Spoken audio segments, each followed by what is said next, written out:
is Woody, and today we have got some awesome brawling in the World Championship. I'm joined with Ark. We are going to be your commentators for the first match. Ark, take it away. Yesterday was just absolutely insane, and I have no doubt that today will be just equally as, if not more so. Up first, we've got Clash Latam versus KGP, followed by Clash Latam versus INTZ, and then KGP versus INTZ. These are three superstar teams, but I really have to highlight INTZ, a squad that is on the global leaderboard at 7th position and by far ahead of every other team in their region. They are certain to qualify for Worlds and are really going to put on an excellent show today. Take a look at their point total, 240, nearly double the next spot. But KGP, formerly Red Canids, is an amazing team that has a great history of competitive success. We'll see how they perform in this month's event. You can see the other 5 teams that have also qualified to their arc. Yeah, absolutely. Like you say, INTZ definitely the giants of the LATAM South region. But as we saw yesterday, Clash did qualify for Worlds in the European region as well. Still 2 spots left. And we may even see one of those be a bit more known to us later as to how that might unravel in the NA region later. But we'll have to wait and see as far as that goes. Right now, let's take a look at the Clash LATAM and KGP teams.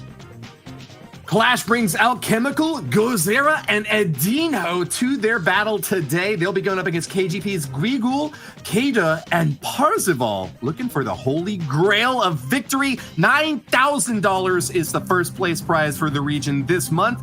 Let's take a look at some gameplay from these teams in their previous matches. Yeah, like you rightly say earlier as well, KGP not a team to be trifled with, very, very strong. But Clash LATAM have been a very, very dominant team throughout this competition. They've been very consistent for the most part, actually, and just maybe overshadowed a little bit by INTZ, but nonetheless, they've got some very, very good players that I would absolutely be keeping a keen eye on. And of course, we all know Clash EU, their sister clan in a different region, has got a big name to themselves. Possible world qualifier contenders. They have got some great scrims going on in the background, I'm sure of that. But KGP, formerly the Red Canids, have also got a big name to uphold. Huge competitive success in this region from this squad in the past, and a great story carrying them to today. Have qualified once again for this massive competition, and have got thousands of dollars riding on their performance, which will be wrapping up in just a couple short hours. Yep, and the bans are in. Clash LATAM are banning Gale straight off the bat. We didn't see much of Gale yesterday. We're not going to maybe see much of him again today. And Mr. P, who was not actually banned at all yesterday. So interesting to see him being on the ban. We didn't see much play rates actually from Mr. P yesterday either. So that'll be interesting to see play out. But the first map up will be some assembly required. The game mode will be Siege. And with those bans in mind, Woody, what are your thoughts looking ahead in the game to come? Well, I'm expecting to see a lot of Surge. He was a popular ban pick yesterday and is one of the meta options that a lot of teams have been turning to whenever he becomes available. But also a lot of Barley. He wasn't banned at all, but was played on pretty much every single map. Anytime you've got obstacles that you can hide behind, Barley is one of the best throwers in the game alongside Sprout and can get some fantastic value, area of effect control with that splash damage going everywhere and slowing enemies down with that sticky toxin. We're already ready for the first game, though. Let's get into it, Ark. Yeah, I'm super excited to see how the gameplay today is going to differ from yesterday, now that you rightly say Surge is on the cards here. And coming straight out the gates, it seems, for KGP. Kadu going to take that mid lane, and yeah, an abundance of Barley too. Some Jackie and BB for speed. So yeah, I like what I'm seeing right now. I like that Surge gadget as well, popping forward and staying frosty, moving all around the arena, but not catching any bolts yet. KGP pretty unlucky with the early spawns, and Clash, I gotta say, held their own in the midfield, not pushing very far in, just close enough to get those bolts, all 6 of them in their hands, gives them that first level 4 siege bot. That's gonna be some solid, reliable damage on the Ike, as KGP have really failed to defend. I mean, it really might have even been a 1 push, and it might still be. Look at this, Woody! Oh my goodness me! The fire being brought early on by Clash with a 1 push in Siege. You do not see that often.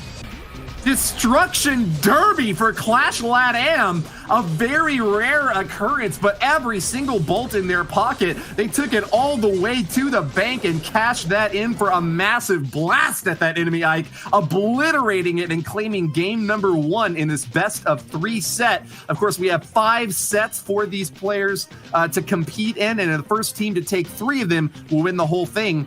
That could be the first of 6 games that Clash LatAm needs to win this match. KGP have got to be a lot more on the defense. They've got to be much more aware. Even a small push like that, if supported by the team and the players, can really make it count. And they dropped the ball there for me. KGP definitely needs to do more and lock down these things. They are actually going to swap out Surge and bring in Spike there, which is an interesting play. And it's time for Service with a Smile. Barley coming in from both teams, and it looks like Parzival serving up those delicious pies has got the edge over Adino right now, holding court in the middle right now. He is going to be getting lots of tips for that great performance so far. Grabbing that first siege, they'll get a level 3 bot on their side, but Alchemical and Gozira can deal a ton of damage close range. They are whacking away at it and playing heavy defense early on. Yeah, it's going to be a bit of damage going down for Clash LatAm, but a quick respawn in from Alchemical X should get a bit done. And Guzera coming in with a few swipes. 30% damage by KGP. Much better than the first round, it's safe to say, but they've got to hold them in control here. And definitely a bit of pressure being applied by Alchemical X in this left-hand lane. But for the most part, KGP are doing a good job of holding ground. Regal is playing this Spike so well. He can deal a ton of damage close range, but got a little bit too close that time for Guz0, whose bat can just knock enemies apart. A home run for Clash as they knock KGP out of the middle, and yet still haven't gotten enough bolts to deny them the siege bot.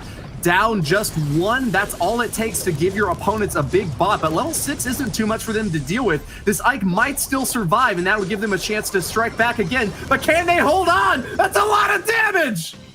That is a lot of damage. That's too much damage for the Clash Ike. It will go down. And KGP looking a ton better that round than they were in previous. It definitely seems like swapping out Surge and bringing in Spike made the biggest of differences for me, and a much, much different team as a result.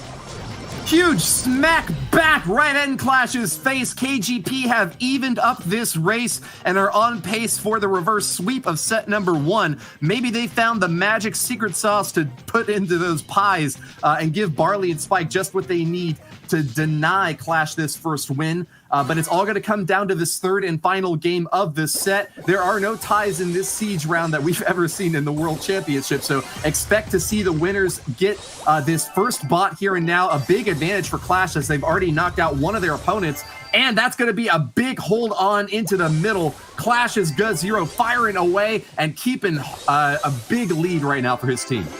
Yeah, we're going to see some brawler switch-ups as well. Both teams swapping out and going with Jean at the same time, which is interesting to see. Greekul, though, did miss a super, and that's going to be troublesome on defense now as Guzera putting down the herbal tonic there for his teammates to heal up as well. This is much like the pressure we saw from Clash in the previous round. And look at the damage, Woody. This is crazy. 70%, and it's still ticking.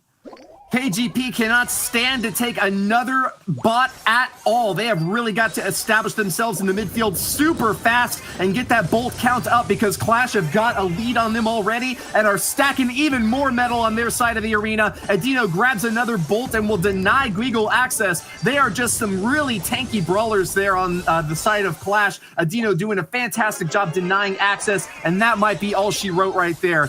A level 6 siege bot can definitely get 26% damage. Will KGP be able to defend? Oh, absolutely. I think in the first round, Clash did it with like a level 4, and they could do it in the 1 push. So, yeah, easy damage raining down by Clash. They will take this first set, but it was a bit of a back and forth affair. Clash finding their footing again in that third game to bring it home. They swapped out Spike. I can't believe that they got a great win in game number 2 and then gave up what might have been their biggest pickup there. But hey, you got to try to predict what brawlers your opponents are going to be bringing and respond in kind. They both went for Jean that time, and as you can see, Guigle there getting a pretty good pull as Gene can work very well on both offense and defense to deny access to those bots and also to grab enemies that are holding on to bolts, but just couldn't get the pulls that they needed that time. Pretty close stat line here, though, as KGP actually had more damage dealt overall, though they couldn't get it onto the enemy Ike.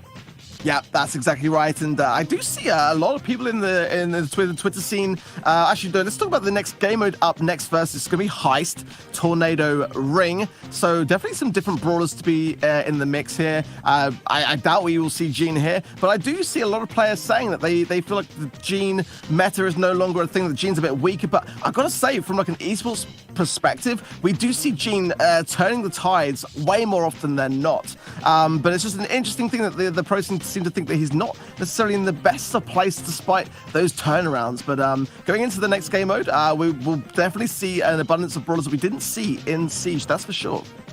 Well, that's what we love about a game like Brawl Stars. It's got dozens of brawlers to choose from. If you can find one little niche opportunity to make use of a brawler that most people have forgotten or haven't been practicing with, that can make all the difference between your standing as a world's finalist. Big hit onto Surge, though, as Max, played by Kata here, is going to get a chance to fire away at that safe. This is going to be a fast-paced hit early on for KGP. We've seen the Heist meta really shifting toward these base race style all-in attacks on the enemy safe, and KGP so far not taking that route, but still doing some excellent damage against Clash. Yeah, good pressure being applied by KGP. I've got to say, I kind of question Surge here, by Guzero, to be honest. Surge is a great brawler, but look at the damage that's raining down. I don't feel like, unless you've got those stacks very quickly, and Guzero goes down, that's going to put him back to the default stack. Yeah, it's a big hit on a Surge when they go down this early, trying to get that super charged up and get those promotions. KGP going to be playing defense now as Adino has kind of snuck past all three of those KGP red brawlers, and Regal going to have to dodge away and heal up from Parzival. Guzero not going to take the opportunity to go for safe damage, instead taking down that Pam healing turret and going to move back onto defense, trying to get that super charged up once again, like you mentioned. That's exactly it. Guzero's going for like the long game, and that's why I just don't think Surge is a great option here, because Heist can be over in seconds, and Clash seems going for the slow pressure, again going down, dropping those stacks is going to be putting Clash Latam back to square one here, and I think they might need to be thinking a little bit differently going into the next round, what brawlers they take into the matchup. Clash playing this like it's a marathon, but KGP are sprinting toward the finish, and with only 36% left to deal on that safe, that could be any brawler that gets past this line of defenses. 36 seconds remains in this match, and Adino might have done it right here. Gets a snappy kill and makes a shot at goal. Can't finish off the safe, but he's made an opening for Kata and Parzival. Healing turrets down, and that's going to give them some great survivability. Some additional shots going in there and threatening heavy. Adino on defense doing his best to take down Kata, but it's taken a long time, and they've only got 17 seconds left to equalize. That's a massive gap to close, Ark. Yeah, I don't see it with 10 seconds how they can do it, but they're going to try for it regardless, and surely the KGP defensive line is too strong, and Clash Latam are going to have to go back to the drawing board when it comes to Heist. Take a look at Guzero there. He made it all the way to max out his super, but it didn't work for him at all. To no avail on defense that time for the snappy plays by KGP. Take a look at the replay now as you see the damage just being dealt to that safe in so many rapid successive hits. The little bit of counterattack that we saw from Adino there, throwing that pickaxe at the red safe up top, only brought it down 9% total, and at the end, it was not even close. KGP dominant in game number one. Yeah, and for me, I've got to say again, Surge is a great brawler. There's no doubt about the power of Surge, but I do still feel, as we saw last month, despite the balance changes and that small nerf, he is a brawler which is very circumstantial. You've got to know what game mode that you're playing him on and what map you're playing him on, and whether it's going to be the right choice or not. I definitely feel like Heist is a game mode where you can't go with that long game approach too much. You've got to have a balance there, and yeah, I like the difference. I would actually personally kept B. I think B's a really, really strong brawler here, but definitely Clash Latam feeling that the time was right to make some changes, and they've gone for Spike and Bow as a switch up to that previous comp. Well, I'm happy for KGP that they've kept their comp relatively stable here. Parzival coming back once again with Pam. I think that worked really well at applying a ton of pressure on Clash at the bottom, but they have switched out Surge for their own, as you noted. Good switch up here and going into Spike, who worked really well in Siege early on. Look at that damage, just knocking Kada apart with one well-placed shot, able to take down brawlers with little difficulty and hiding so well in that bush. It really takes a 2-on-1 for KGP just to contest as Go0 and Guigle take each other out. Yeah, it's definitely better from Clash. I think that the comp's helping out, but I gotta say, I do still feel like KGP will have this one. They've got the max for the speed boost and the unpredictability, and Pam with such a widespread range. He gets the takedown there on Alchemical X. We did see Tribe experimenting with Bo on this particular map. Yesterday it didn't dwell too well for them, so I've got to question, despite the power of that tripwire gadget, which we might well see here, if Alchemical X chooses to pop it. Didn't quite time it. He's actually still got it. He's retaining it there. So not much damage, so it's definitely stalling the onslaught from KGP. Much different to the previous game at the very least, to say. Go0 is getting massive value out here. Even when Kada is able to get that super jazzed up and run straight through enemy fire, Go0 almost never misses. That curveball is coming in super handy. Every time he throws that spiky ball, he basically gets a ton of damage, and he's equalized there with a little bit more stacked on the enemy safe. It's neck and neck right now with 39 seconds left. Neither team has really scored a big hit yet, Art.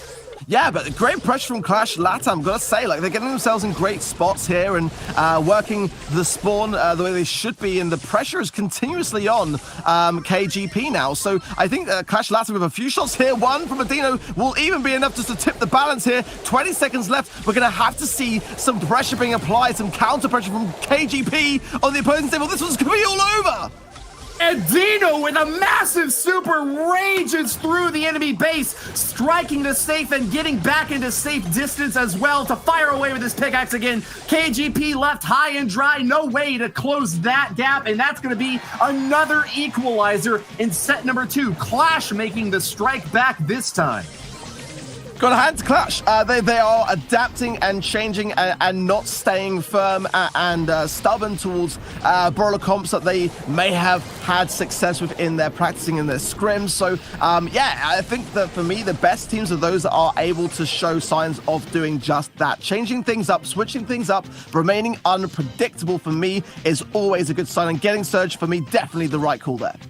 Strong yet supple, firm yet bouncy, able to get back into the action right when we need them most. Great job there to Clash. Having picked up the first set, it seems like they may have that comeback strength necessary to get the second one as well. It's all going to come down to this third game, the tiebreaker for set number 2. Do you expect to see any big brawler swaps here, or I feel like they've reached homeostasis? I feel like both teams had a pretty good setup. It's just all coming down to tactical play.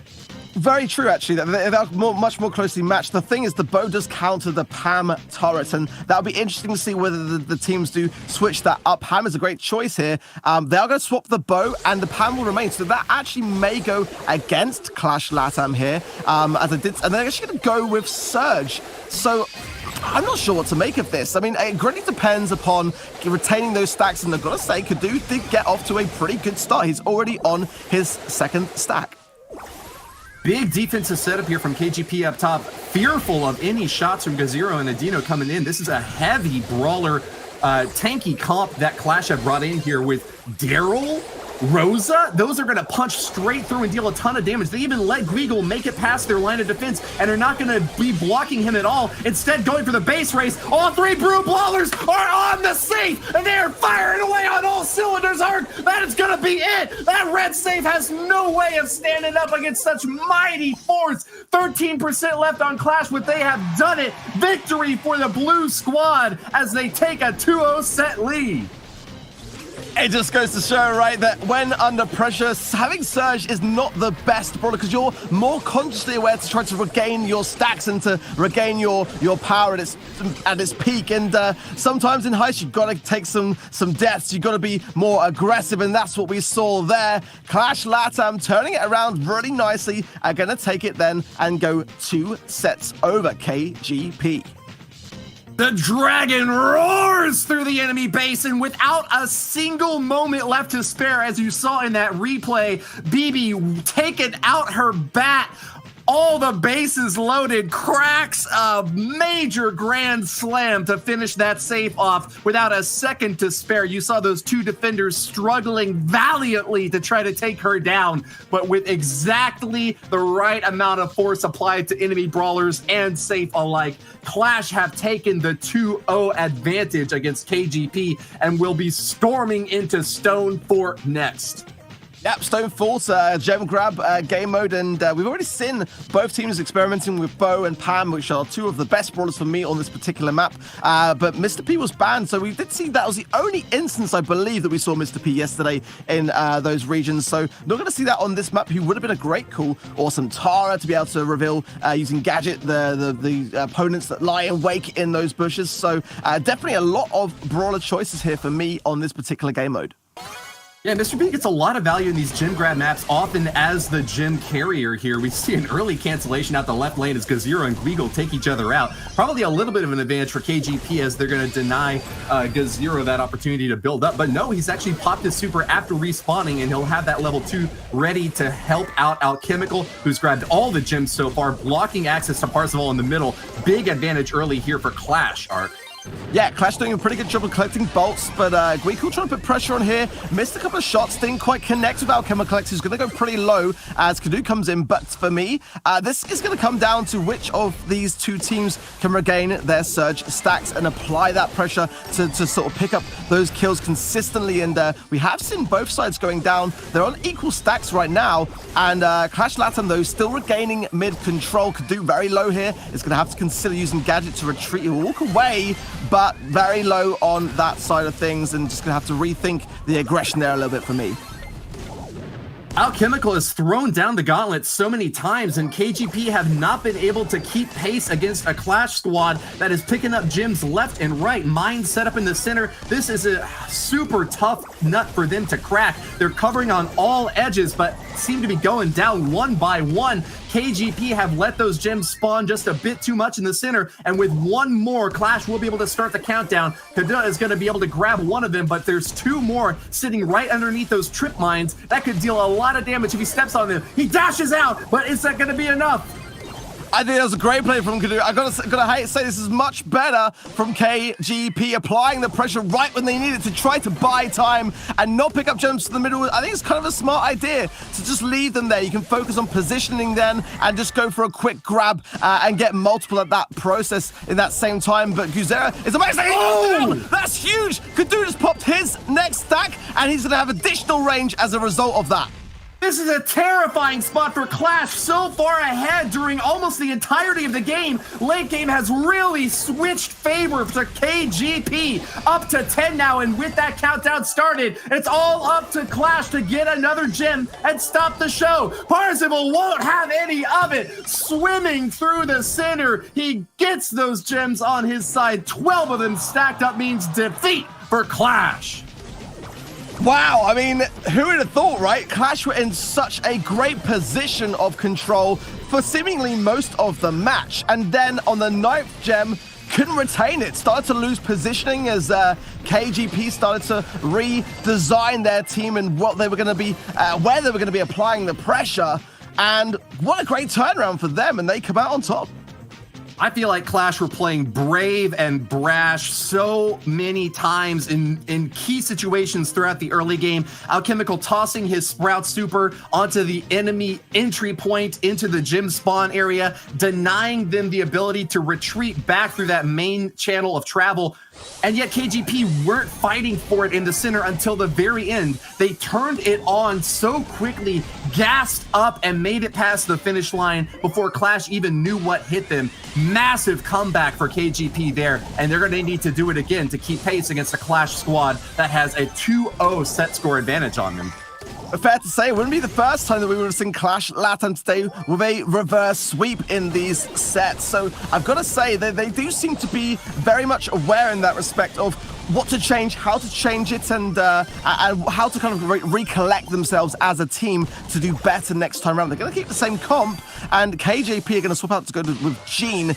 Gene, I think, is a good brawler to have here. The only thing for me is with this particular map, you do depend a lot with a Gene pull with support from your teammates, and with this wide spread, as you see with these lanes being so wide, the question now for me is, will Parzival get the support from his teammates when he makes a pull? It's going to have to come from Kadu, because his other teammate is playing Piper and can only really help on those pulls from a long-range perspective. That photosynthesis so helpful for Alchemical X. Look at that! Survives with 12 hit points as he retreats back to safety with his 8 gems. A huge lead for Clash, and it doesn't seem like he is going to crack at all. Alchemical on defense will nullify Kada, and that will give them another opportunity to grab those last 2. Parzival holding court in the middle is really far behind on the gem count, but KGP have done it before. Can they do it again? Grabbing control of the mid is all it takes to get that gem count back up. And with the fighting roaring on, I don't know if it's going to go one way or the other. What do you think, Art? That's 10! He's doing a pretty good job. He's on countdown, but I've got to say, Greekcool is doing a great job of pinching this from and redesigning the map. But with 10 seconds, the question is, he goes down. That is going to make a big difference here. Parzival is not going to be able to do much. He's going to get body blocked massively here, and all alone, he's going to go down. Clash Latam will be safe, but only just clinging on then in gem grab. Hey, a victory is a victory. Nice heads-up play by Alchemical, even at the end there, popping that super to defend himself and deny access to the enemy brawlers closing in on all directions. Clash played that very well once again and actually managed to keep their heads on straight instead of like last time when they kind of fell behind. But kind of an interesting storyline that out of all 3 sets so far, the team that has won game 1 has lost game 2. We are going to another tiebreaker in this series arc and a match point opportunity for Clash LATAM. They only need one more win. This has seemed like a really tight back and forth, but all the points are stacking up on Clash LATAM's side, and KGP need to get this win here and now to keep their dreams of first place alive. Yeah, spot on, exactly that. And you know, I think for me, KGP needs to rethink the Piper pick. It is a bit of a gamble, I would say. It's a bit of a tough role to make work. They were making it work, but you know, what if Clash lets them go with Rosa? How are they going to handle that kind of situation? So if they keep that, I will be surprised. And if they do, they are going to go for it. So they're going to take the risk. And the question now is that risk going to pay off? Are KGP going to stay in the running here, or are Clash LATAM going to get one more win here to take this matchup? This is going to be some super long-range brawling from KGP, and they are going to need some epic snipes to take down a brawler like Alchemical and Gazero. With healing and shielding, that is going to be a big ask of them to finish it off. As you see there, Brock knocking down his own bush line is going to be a big deficit for KGP, who have yet to establish themselves in this match. Kata hasn't been able to grab any gems so far, and that's a huge advantage for Kata and for Gazero and Alchemical in the middle here, healing themselves back up and taking these brawlers on one by one. KGP just haven't gotten the strategic edge yet to even be able to knock down a healing turret in the center. Yeah, and worth noticing as well that Kata's used multiple gadgets now and surely has probably either got one left or none at all, and Clash LATAM are going to be absolutely safe and sound on countdown, and this is looking like a very strong performance as Parzival going down will make a big difference to whether this countdown can be reset. Good Zero says it's all over. He's spinning already. Clashing and smashing, the Dragons have done it, roaring through with an overwhelming victory. This 3-0 set score tells the whole story, folks. Clash is dominant in the first match, smashing KGP to bits. Yeah, I mean, you gotta say, there was a couple of questionable brawler picks for me from KGP. They did pretty well for the most part in the first rounds, but then just couldn't retain it through. And Clash LATAM, for me, just showed good, clear-cut signs of being able to adapt and switching things up. And that, for me, is what led to that victory. Take a look at the stat line now. As you see, relatively even damage dealt from both teams. It was neck and neck through most of their tactical play, but Clash far and ahead the better squad here in this third set, thanks particularly to excellent plays by their Sprout, holding on to those gems, retreating right when he needed to, and keeping them safe on the back line. What have you got for us, Falcone? Thank you, Woody. What I've got for you is this very basic information. I'm a simple man, and when I see a Gene do a ridiculous pull early on, they're likely to be my MVP. MVP in that game is going to go to Alchemical. Oh, wow. I mean, what a great way to start the day to start with. That was quite a one-sided match when all was said and done. But yeah, I'm going to MVP Alchemical. There's something so powerful about seeing Gene pulling opponents into your defense zone in Siege and watching them get mowed down by your Ike. As Bo in Heist, he pushed the enemy right back to their safe and used smart minds to keep them there. Later on, we saw a very speedy game as Daryl. And then finally, we got Sprout in Gemgrad, preventing the opponents from going anywhere near the center. And then in the final game, Alchemical switched to Pam, where we had very much the same story. Complete lockdown, complete lockout. Clash Latam really living up to their European comrades and taking this one down, showing what they're worth. This is what the group's looking like now. Clash Latam, a very nice start. 3-0 set score against KGP. But now, as we move on, it is time for INTZ to show who the real king is of this region. The next match is going to be Clash Latam up against INTZ, and I suspect that this is going to be an extremely good match if INTZ can give as good as they get from Clash Latam. Let's take a look at the teams. Firstly, Clash Latam once again, Alchemical, Gazira, and Edenho. Edenho claims that as the meta has changed over time, so too has his favorite brawler, which is currently Spike. It seems like Edenho likes to play the best, and I like that. Clash Latam agree across the board that the strongest gadget in the game right now is Tripwire, Bo's second gadget. The ability to instantly detonate Bo's mines is very strong. We'll see if they can put that to the test against INTZ. It's going to be Matthias, Consti, Guido, and Marcel. Matthias' favorite brawler is Crow, and he claims that that hasn't changed since the beta. The mechanics of how you play Crow now are identical to how it's always been, and that is just the way Matthias likes it. According to Consti, INTZ really excels when it comes to brawler knowledge and knowledge of the meta.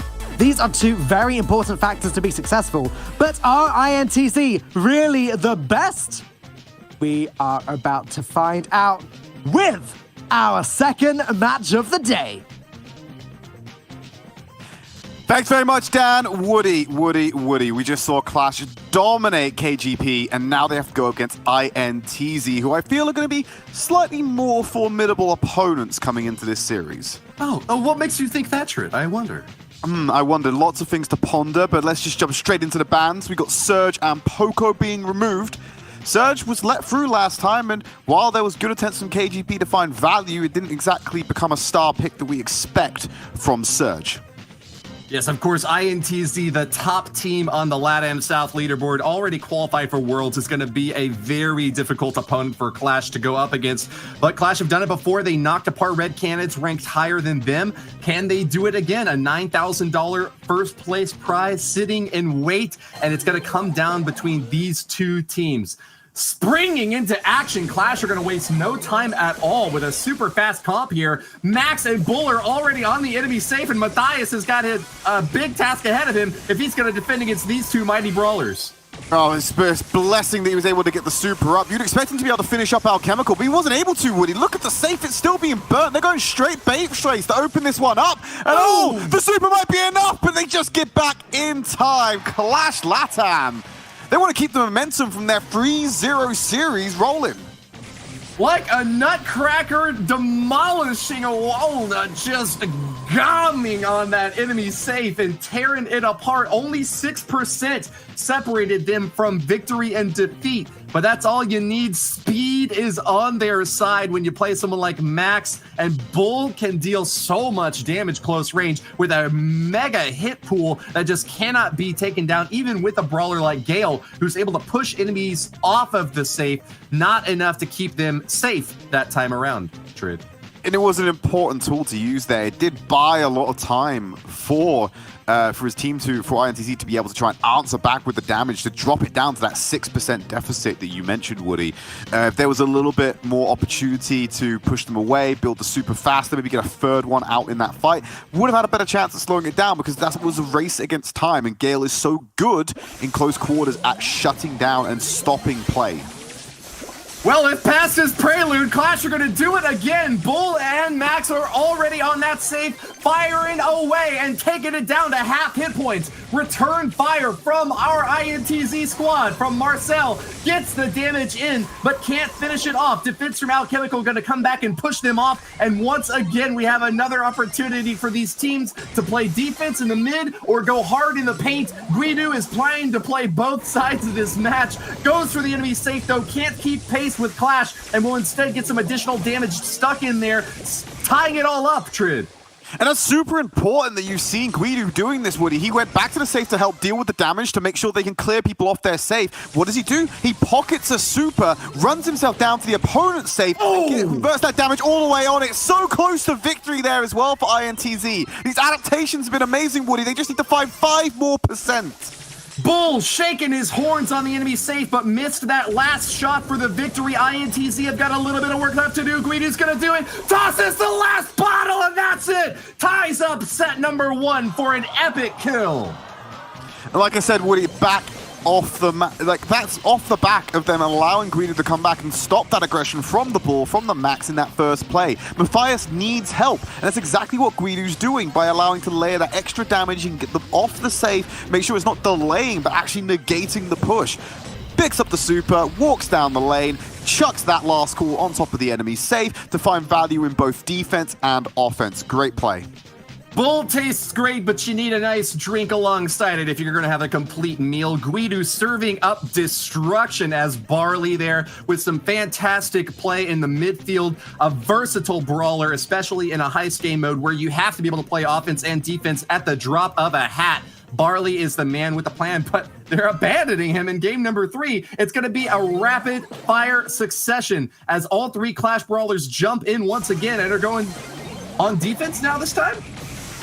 Yeah, they're going to be able to use it. Interesting decision to put their spring platform on top of their safe because now they've just lost out this base race. They've got 3 members of INTZ on the safe. Clash have only got 2. They should be able to out-damage them. Go Zero! Go Zero! Oh, the super! Pushes them back. It's that delay we're talking about. He has to be able to ages!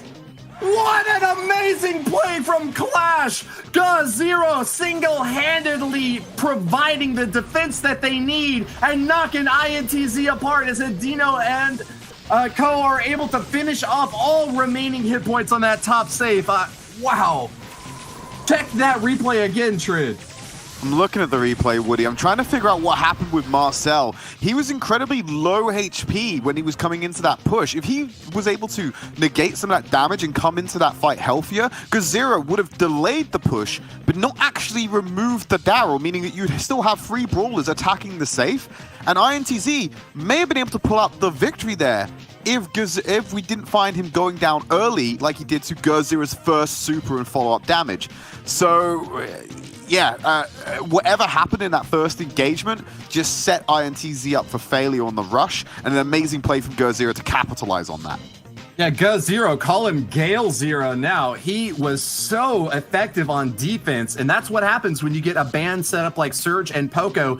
Gale still available means that once he respawns, you're basically going to get no damage on the safe until he's out of commission again, pushing all enemy brawlers off. They were just stacked so perfectly for an attack like that. If I were INTZ, I would want all my brawlers spread out on different angles to deny the ability for a brawler like Gale to play such clutch defense. But Clash have done it somehow, some way. They got the first win in set number 1 and will be moving on in the leading position. Our game is already underway. Yeah, keeping it nice and fast. Don't want to lose any of that momentum, Woody. As we're rolling out onto Bounty. Mr. P, Tick, and Sprout for the side of Clash. They got the Jackie. Matthias getting into the face of Clash right now. Punished correctly right there by Go0 and Alchemical. Bounty's the name of the game. It's all about getting those kills. A little bit of an advantage for Clash as they pick up a second kill. Gazero surviving a massive Sprout blast in the face, but you can't overwater a plant this strong. He's going to be healed back up thanks to the photosynthesis. The power of the sun is on his side, Trid. Oh, and that's a lot of power. You need a Dyson Sphere usually to capitalize on that one, but don't worry, they're still able to pull out and convert that into all that precious energy. Gazera, once again, throwing out damage onto Guidu. Alchemical from the side with his off-angle briefcases. You have to hit them. Matthias has to find a way to get onto this backline of Clash. He's doing nothing right now, and they're sitting at a deficit. He needs to go aggressive. He's got a gadget that's going to allow him to speed up, but finding the right opportunity to do so is going to be tough when he's just constantly getting poked. Harnessing the energy of nuclear fusion, a Type 2 civilization on the Kardashev scale. Clash LatAm in the lead and pushing INTZ back into their own spawn. This is the magnetism of such a huge team picking up a big win in round number 1. They are going to take it all the way that they can, and even with some huge damage coming in from these two throwers, Guidu and Marcel doing their best to keep pace. They still haven't gotten a single kill yet, Trid. No, they only got that initial star, Woody. There's 20 seconds remaining. They're going to wait for this wall to erode. They have to find a way to get on to Clash. Matthias already chunked down low. He will have time to heal for a final rush with 10 seconds remaining. But Marcel cannot go down here, because otherwise it'll be insurmountable. Matthias pushed back by the head first. Woody, they got 5 seconds remaining. They're not going to be able to touch. And it looks like Clash is going to take the first game. My goodness, Trid, I don't know what I'm seeing. My eyes are bulging out of my skull watching Clash do it again and again. This squad is unstoppable this month, and this INTZ team at the top of the leaderboard seem to just be shrugging it off, but at what cost? They're going to miss out on the $9,000 first place prize for this region, and their pride's on the line too, Trid. They're a world qualified team. Why are they letting this Clash squad knock them around like this? You don't want to be in a situation where you're having these questions raised about the caliber of team being sent to these world finals. You've secured that spot. Your duty for the last remaining monthly finals is to prove that you are coming from a strong reason, to prove that you are the best case to represent your region. And if you're getting slapped around quite dominantly by Clash LatAm, who aren't actually going to world finals, that doesn't send the right message to the global competition. All right, well, they're slowing down a bit in game number 2. Neither team really going to make that play for the center star yet. INTZ get that advantage position thanks to Matthias's aggressive spot there, but Guidu barely survives on his way back out. Going to have to pop that gadget to heal up again, but yikes, a kill from Clash is going to deny access to that Jackie, and they're going to hold on to the lead once again. Mr. P ripping through these brawlers, tossing that briefcase over the wall. You can't stay safe from any spot in this arena. His Roboporter's already starting to trickle through and get some additional damage in there, Trid. Alchemical is just keeping Matthias in check, Woody, as you've said. The porters are helping him do that. There's the speed boost. He's going to go for the play to try and find something. The zoning's not quite correct. Matthias manages to juke out the final shot from Gazera. One more should do it, but finally Alchemical on the respawn will avenge himself. No, you can't catch me. Matthias singing, but not able to keep it up for the entire time. There's still a 1-star advantage for Clash, but not as big of a lead as they've been able to hold in the past. It's all going to come down to these last few moments as INTZ need to push back into a huge force that is just raining down destruction on them. Adino and Gazero just dumping the damage in on poor Marcel at that right side, and with a super, oh my god, barely survives. Marcel on the retreat now with 30 seconds left, Trid. 30 seconds, only 1 star in it, so it's not as bad as INTZ had in the previous round. 1 pick on any member from Clash will give them the definitive lead, provided they don't lose their own life on the way out. 15 seconds remaining. I'm still looking for Matthias to do something here, Woody. He has to charge down and run down Clash. No time to waste. Consti missing from their lineup might have cost them in this bounty race. They need to charge in now, but they don't have any hit points left in the tank. Clash Adino gets another kill on Marcel, and that shuts down INTZ's hopes of victory in set number 2. Clash are on a massive rampage with a 2-0 set score and needing just 1 more to become the champions for this region. This is probably the fastest we've been able to crown a region champion at one of these monthly finals, Woody. If Clash keep on this pace and they provide us with another 2-0 in our third set, yeah, I think this is one for the record books of most dominant performance. They're just blistering through this series, unchallenged. When it came down to that last map, it's all about this Jackie pick for me and the lack of value it's finding. Clash LATAM are playing incredibly well at keeping him at arm's length, not letting Matthias get in close. And when they do, they're using sprout walls and they're using damage which is thrown over terrain to keep him in check and make sure that if he does take him, you're equalizing the balance by just taking him out on the exit, because his health is burnt so much on the entry. He's incredibly fragile by the time he does get that kill. It's just an incredibly easy pickup for Clash. I really did not like the composition and the playing through Matthias that was brought in from that previous round. Cheese and rice, my sweet lord. INTZ couldn't even get half as much damage as Clash dished up in that last bounty set through the stats that you just saw on your screen there.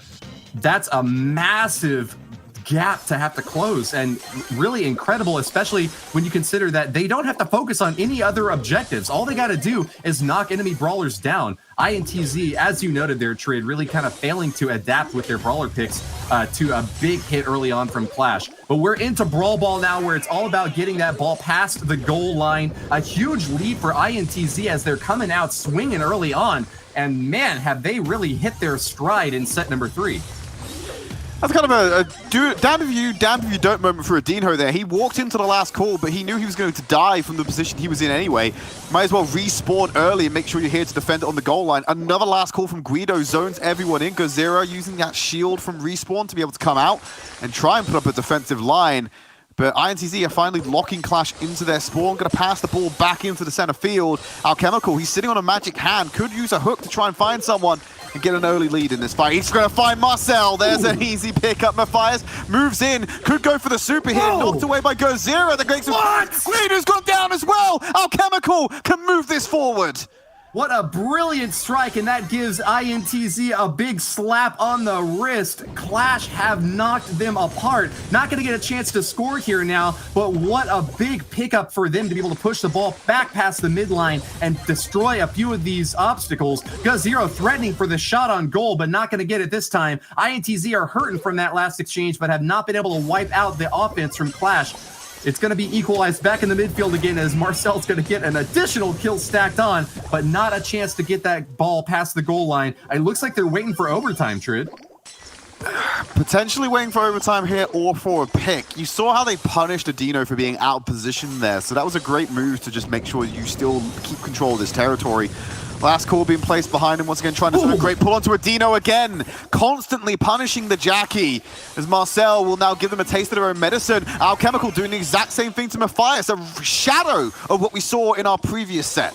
Very risky move, pulling a Jackie right into your own clump of warriors, but those brawlers are able to take him out so quickly with such high, rapid fire damage. Matthias at full health, goes for the goal, forces a knockback from Alchemical. Great use of the gadget there, but he's going to have to rip apart his own wall on defense to get another brawler down. Matthias back on defense now will be able to deny access to Adinho, but it's overtime, and the walls come tumbling down. Next goal wins it all, Trid.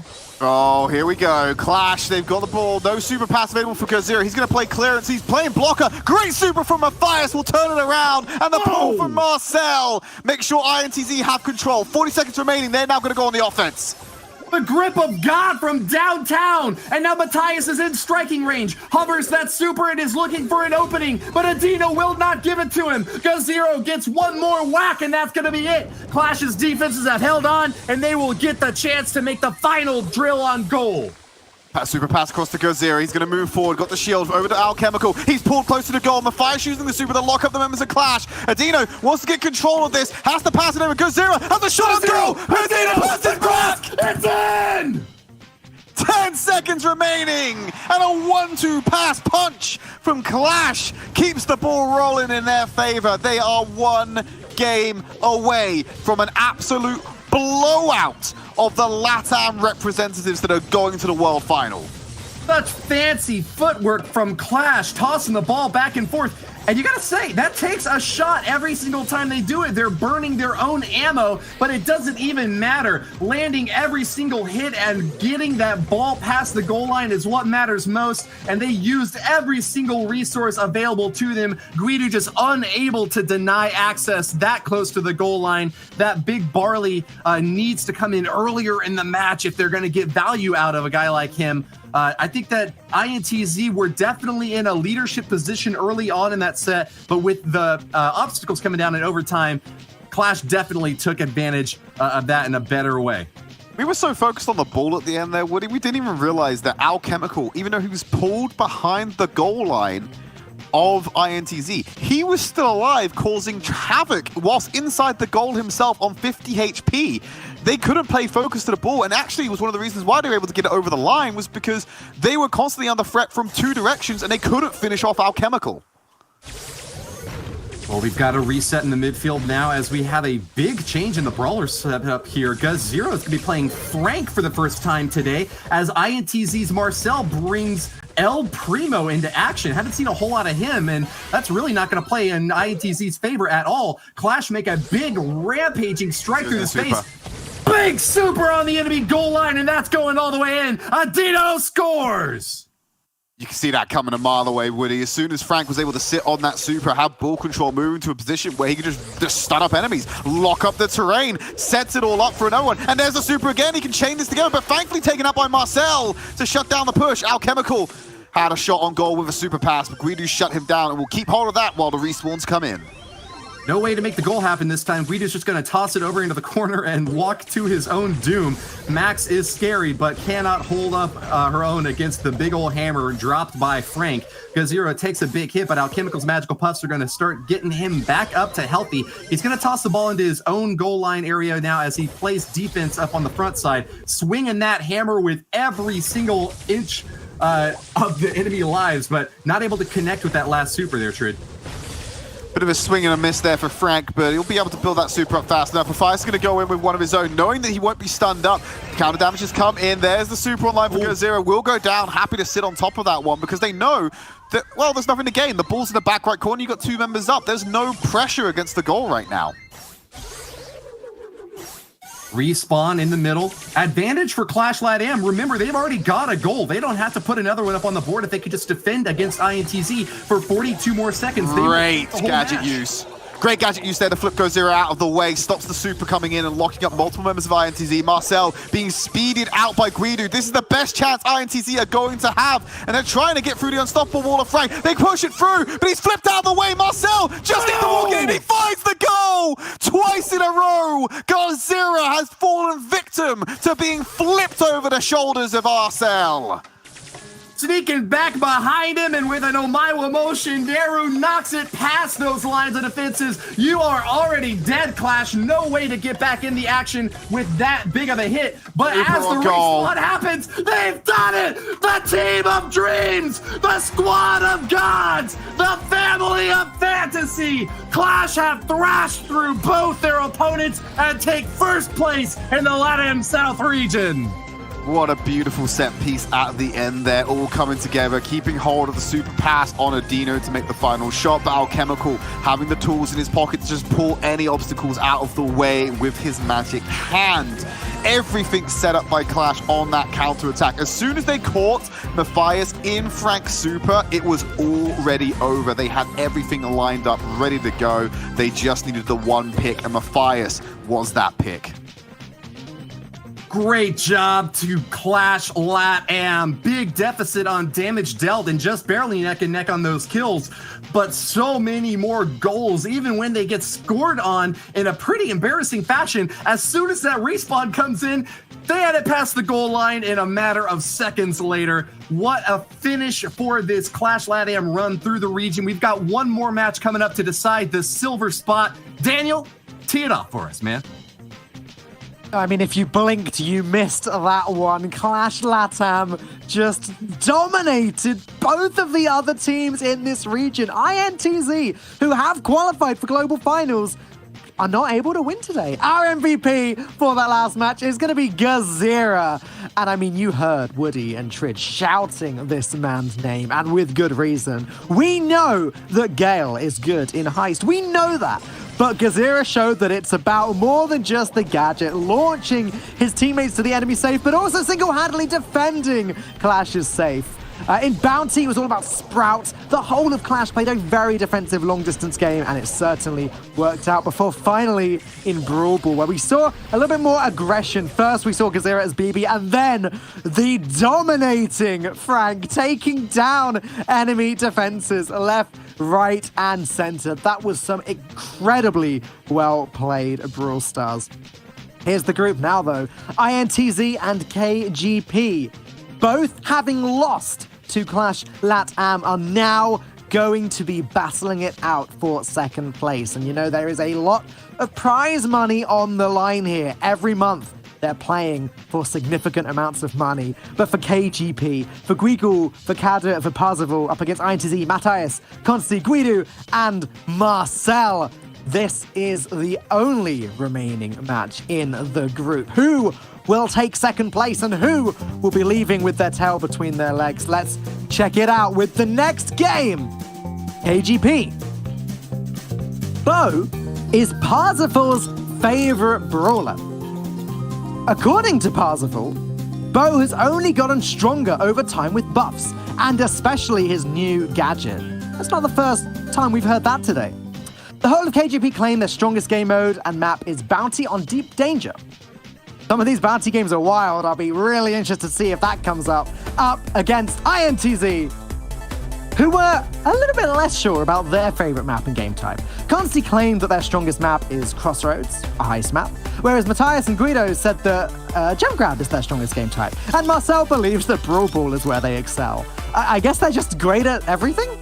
Matthias said that his teammates' greatest strength is the ability to play well with all of the brawlers. This is good. We've seen a lot of variety this month in particular in the monthly finals. So the ability to play as every brawler well is important. Let's see if it pays off in the final match of the group.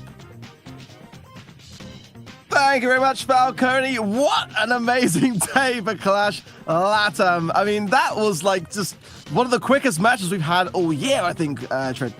Yeah, that was the 112 right there. That's the speed run for sure. So let's pull up some bands, keep the show rolling. Maybe INTZ and KGP, off the back of their crushing defeats, can find some semblance or some takeaway here from their last series of the day. Jackie and Surge being taken away respectively from both of these teams. Let's pull up the maps and have a look at what we're going to see for this particular series. Yeah, going straight in to Snake Prairie for set number 1, the Bounty game mode. Yeah, Jackie being banned. I can't remember the last time we had a Jackie banned. I mean, certainly not since the balance changed to her, and I think she's in a pretty good spot myself. So interesting. I guess there's definitely been a bit of a look towards the upcoming maps, because I don't think Jackie would have been one of the brawlers I would have imagined being seen in Snake Prairie myself. Probably some Bo, I'd imagine some Tara and that kind of thing, right? Yeah, it is a bit of a weird ban. I think we only saw Jackie banned like in the first month of the first monthly final after the release, maybe. And then since then, it's been kind of like, okay, whatever, you pick Jackie. Like, well, no surprises here. The early Bo totems in motion, and we are going to see double Sprout, which again is a bit of an odd choice for me in Snake Prairie, to be fair. But I guess placing down the super wall does eventually disintegrate to leave a line which can block off areas of the map. We'll see that in that top left corner in just a moment. And Mr. P makes more sense to me here. So the porters will seek out brawlers on the opposing teams to find their location within the bush.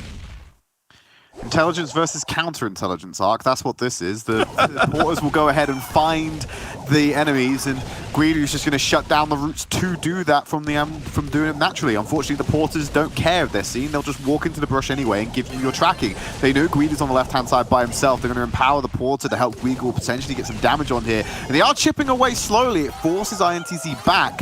But it's not substantially going to give them a kill. Marcel misses the gravity. Oh, he might be enough more than he can chew here, Ark. Marcel still able to get away. One more shot should do the trick. And Guigo will find it to give KGP a lead.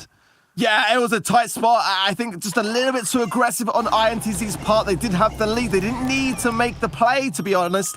And to be fair, Guigo was using a great use of Gadget to really be an absolute pest, really, to Guido playing Sprout, and he might even pop it again. No, it's going to go down. But, you know, they didn't need to make the play. They didn't need to go on the aggressive, but I guess time was ticking, and they wanted to go for it. But now in a good spot, Marcel popping Gadget. This could be a chance for INTZ now to return this. This is all on Marcel. He has to land something big here with the gravity. He's got 8 seconds remaining, pushes forward, jukes out the damage, but he's under so much pressure right now. And he's going to be forced away. He's unable to get in range. The gravity does lock up one, but no kills come in, and it just means KGP maintain the lead. Once again, INTZ putting all their stock into an initiator and unable to find value, because this time in the previous series arc, Clash were able to kite away the initiator. In their case, a lot of the time it was Jackie. This time around, they're kiting away the Tara and just keeping him at arm's length. And INTZ are falling victim to the same problems they had in the previous matchup, albeit with a slightly different lineup, because now Consti's in the mix. Yeah, it's a real balance between, you know, what you do in terms of your strategy going into Bounty. And I think for me, Snake Prey is a map which is like no other in that respect. We see a very, very different kind of brawler meta lined up for Snake Prey in particular. And yeah, you've really got to be cautious to know when to go on the aggressive, when to not, and also when to really capitalize on those moments. And yeah, that final suck was so important for Marcel to land. It just didn't quite happen. And as a result, here we are with KGP taking the first game of this set.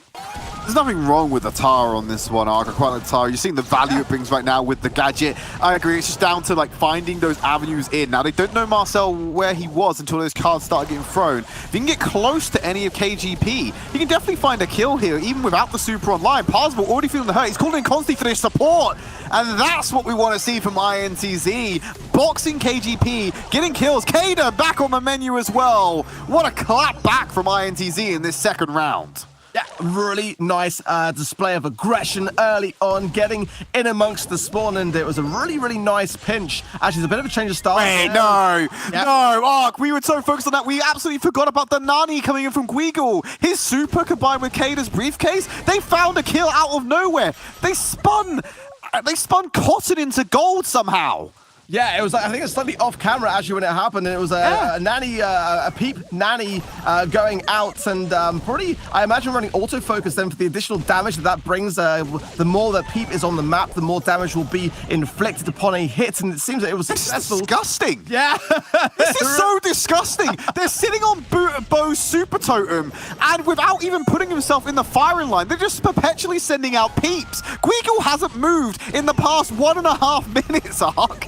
It's a solid strategy, but one which does come with a lot of risk, because look at this, KGP are behind and they are just banking on those peep hits, and if they don't come, the time is still going to be ticking. 20 seconds left. They need 3 stars. They need to get a kill here. Parzival and Kudu going in, but the super from Marcel connects with Kudu and goes down. An even bigger lead for INTZ.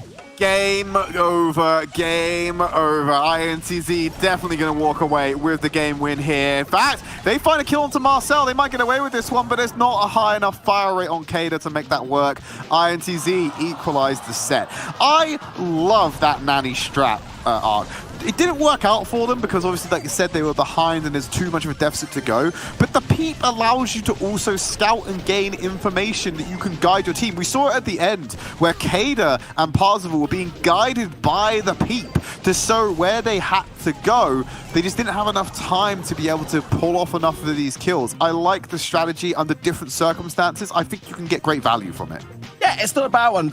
And credit to INTZ, Marcel and Constance for shutting it down as early on as they did. That is the strategy that you've got to use to counter that, is to get really, really aggressive early on. Shut down the super totem as much as you can. We see that a lot in Europe, a lot of awareness to that kind of thing as well, and various other regions. The bow totem only has 3 uses, so getting that taken down early on is a big difference to the outcome. We're going to see some changes to INTZ. Marcel going to go with Pipe this time around, and don't underestimate homemade recipes. Still a really, really strong gadget despite the range nerf recently.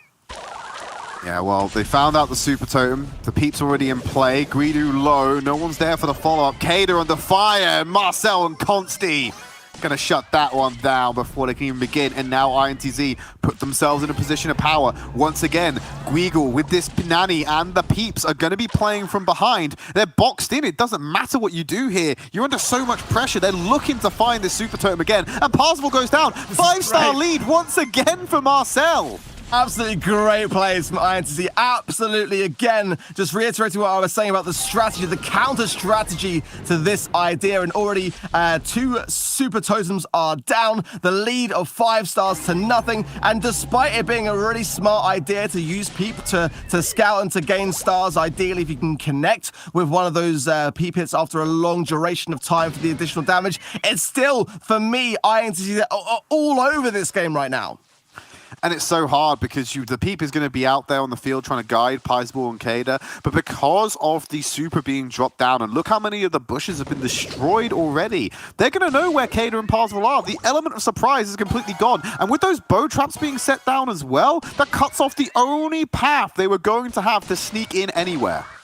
Yeah, I really like the use of the Tara gadget there as well, and INTZ still very much in control, but now it's not going out from Kadu, and Marcel just trying to stay alive. He goes down. There is going to be an exchange of stars now with 10 seconds, so is it going to be enough time for KGP to do something? No, not now. Marcel says no to that.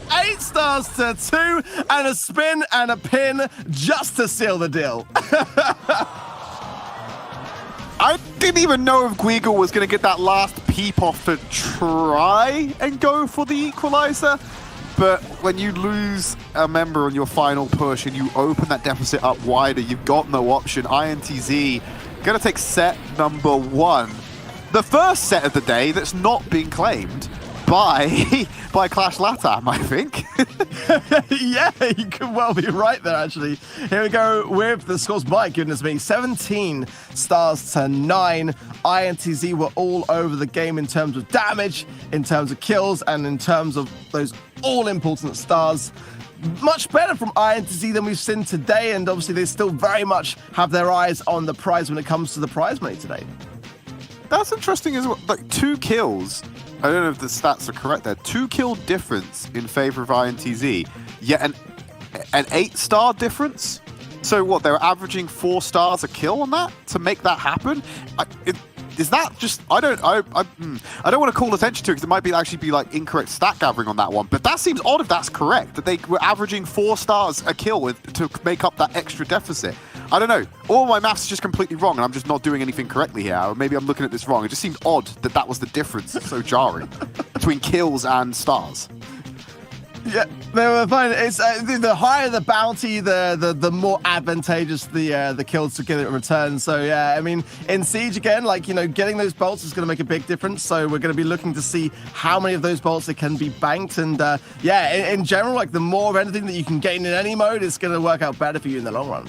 I just heard from production the stats are correct as well. So, like I said, it might just be having a dull moment and not being able to process how that works. But like I was saying, I just thought that was very bizarre.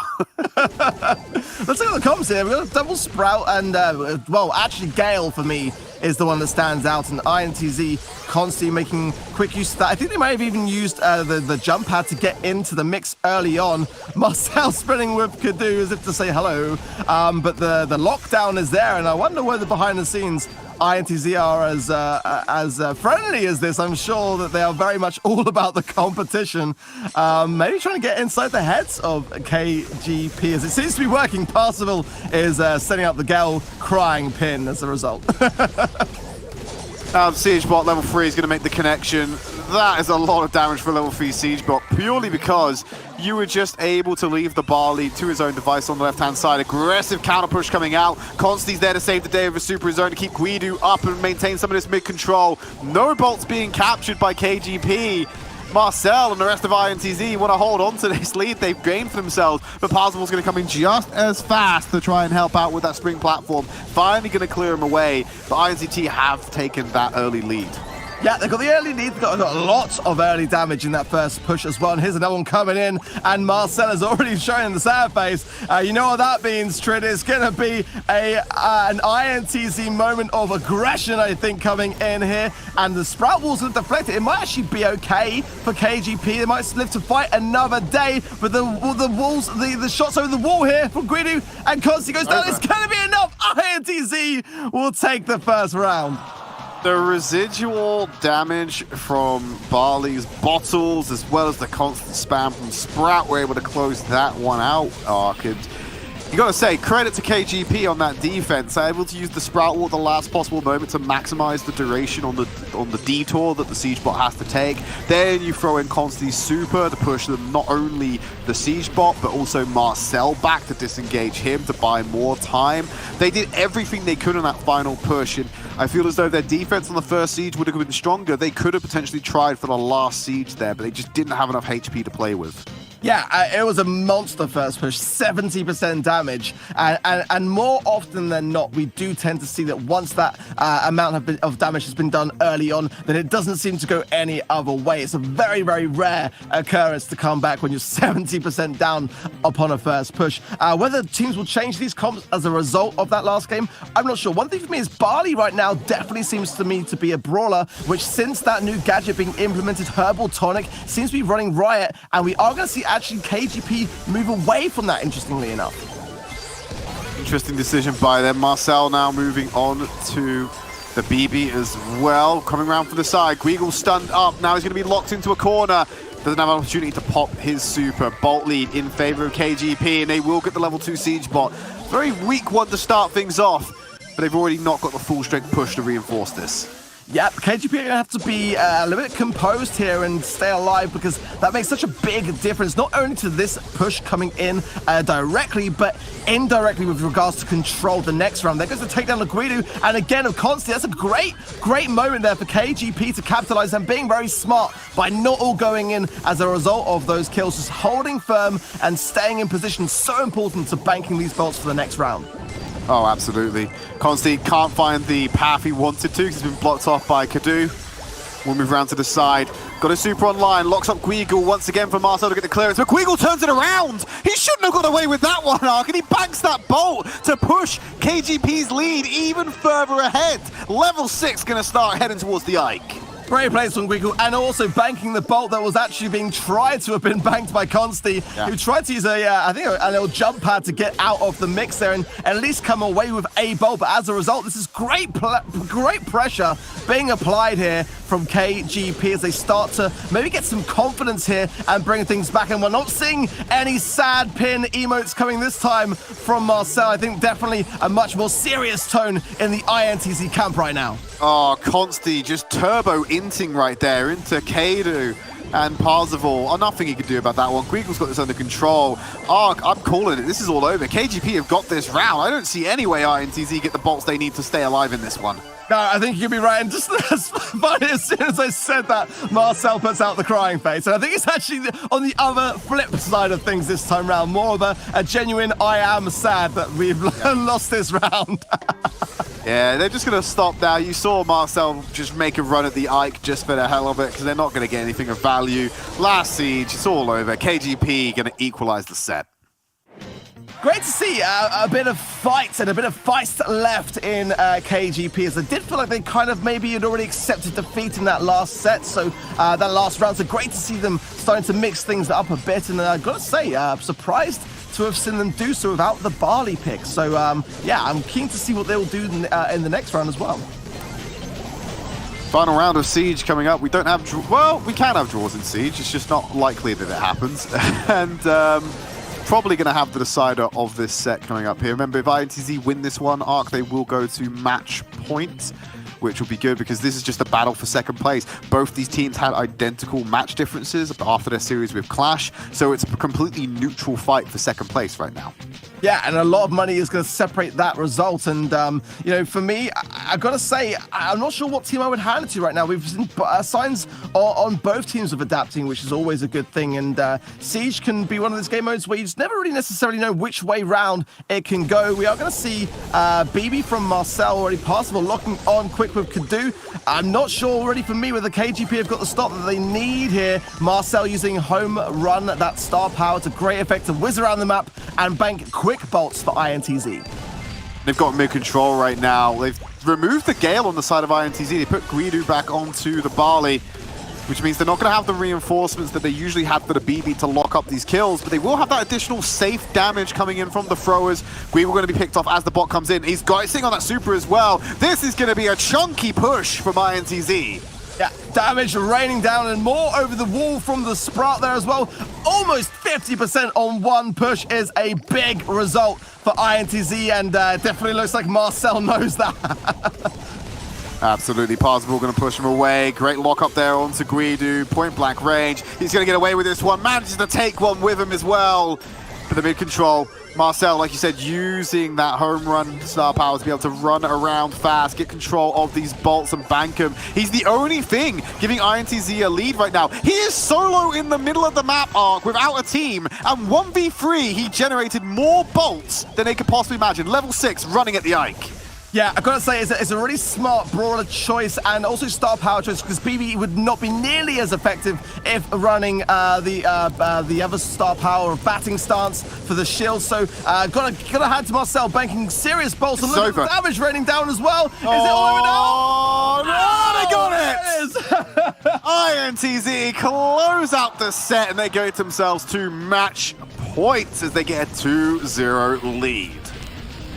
My goodness me. This is more like the INTZ that we're used to seeing. The aggression and the control and the confidence, and definitely wasn't the start that we were used to seeing, but now maybe starting to get within their stride.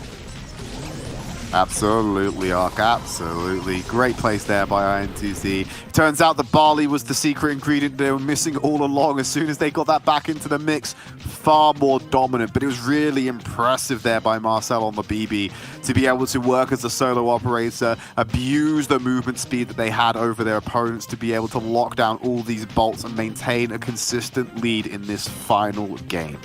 Not that any bolts in it, actually. Only 4 that separated the two teams, but definitely a lot of early pushes that made the differences to me. I think in that first round, that's 70%, and in that final round, 50% being those first pushes. Hot Potatoes is going to be our next map, however. The game mode of Heist is going to definitely mix things up in terms of the brawler comps and choices, and you know, getting that balance between aggression and defense on Heist, such an importance moving into Hot Potato.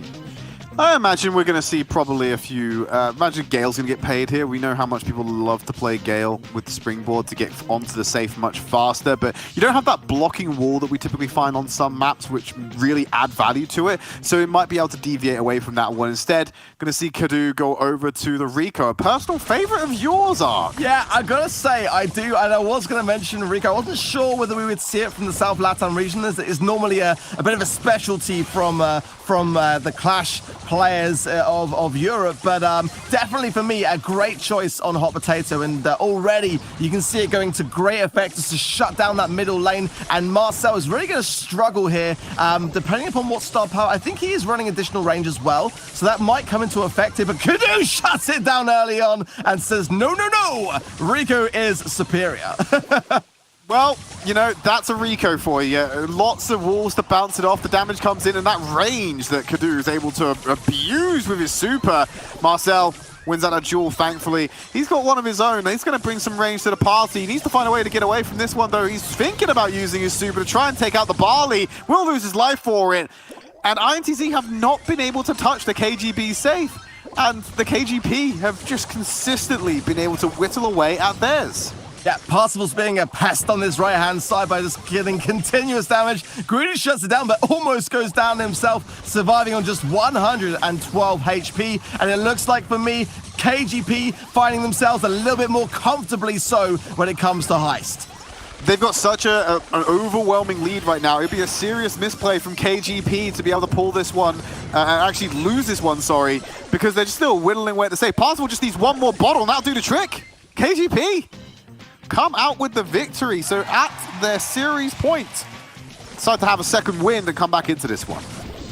Yeah, I mean, there's no time like the present to turn this one around. I mean, I gotta say, I did feel like for me, the weak link may have been the Colt pick there from Marcel. Colt, as we know, is a great brawler on Heist, and it's one of those which does come with a lot of risk, though, as well. You've really got to land those shots, and then Colt can come into his own. I do think that the star power of Magnum Special with that additional range, as opposed to the speed, is definitely the better of the two. But I think you might want to go with Rico to counter that mid lane, or something like that, or even like a Brock could really mix things up to get rid of some terrain and take away some of the ricochet shots away from KGP at the moment. So it's definitely, for me, them that are the stronger of the two teams right now.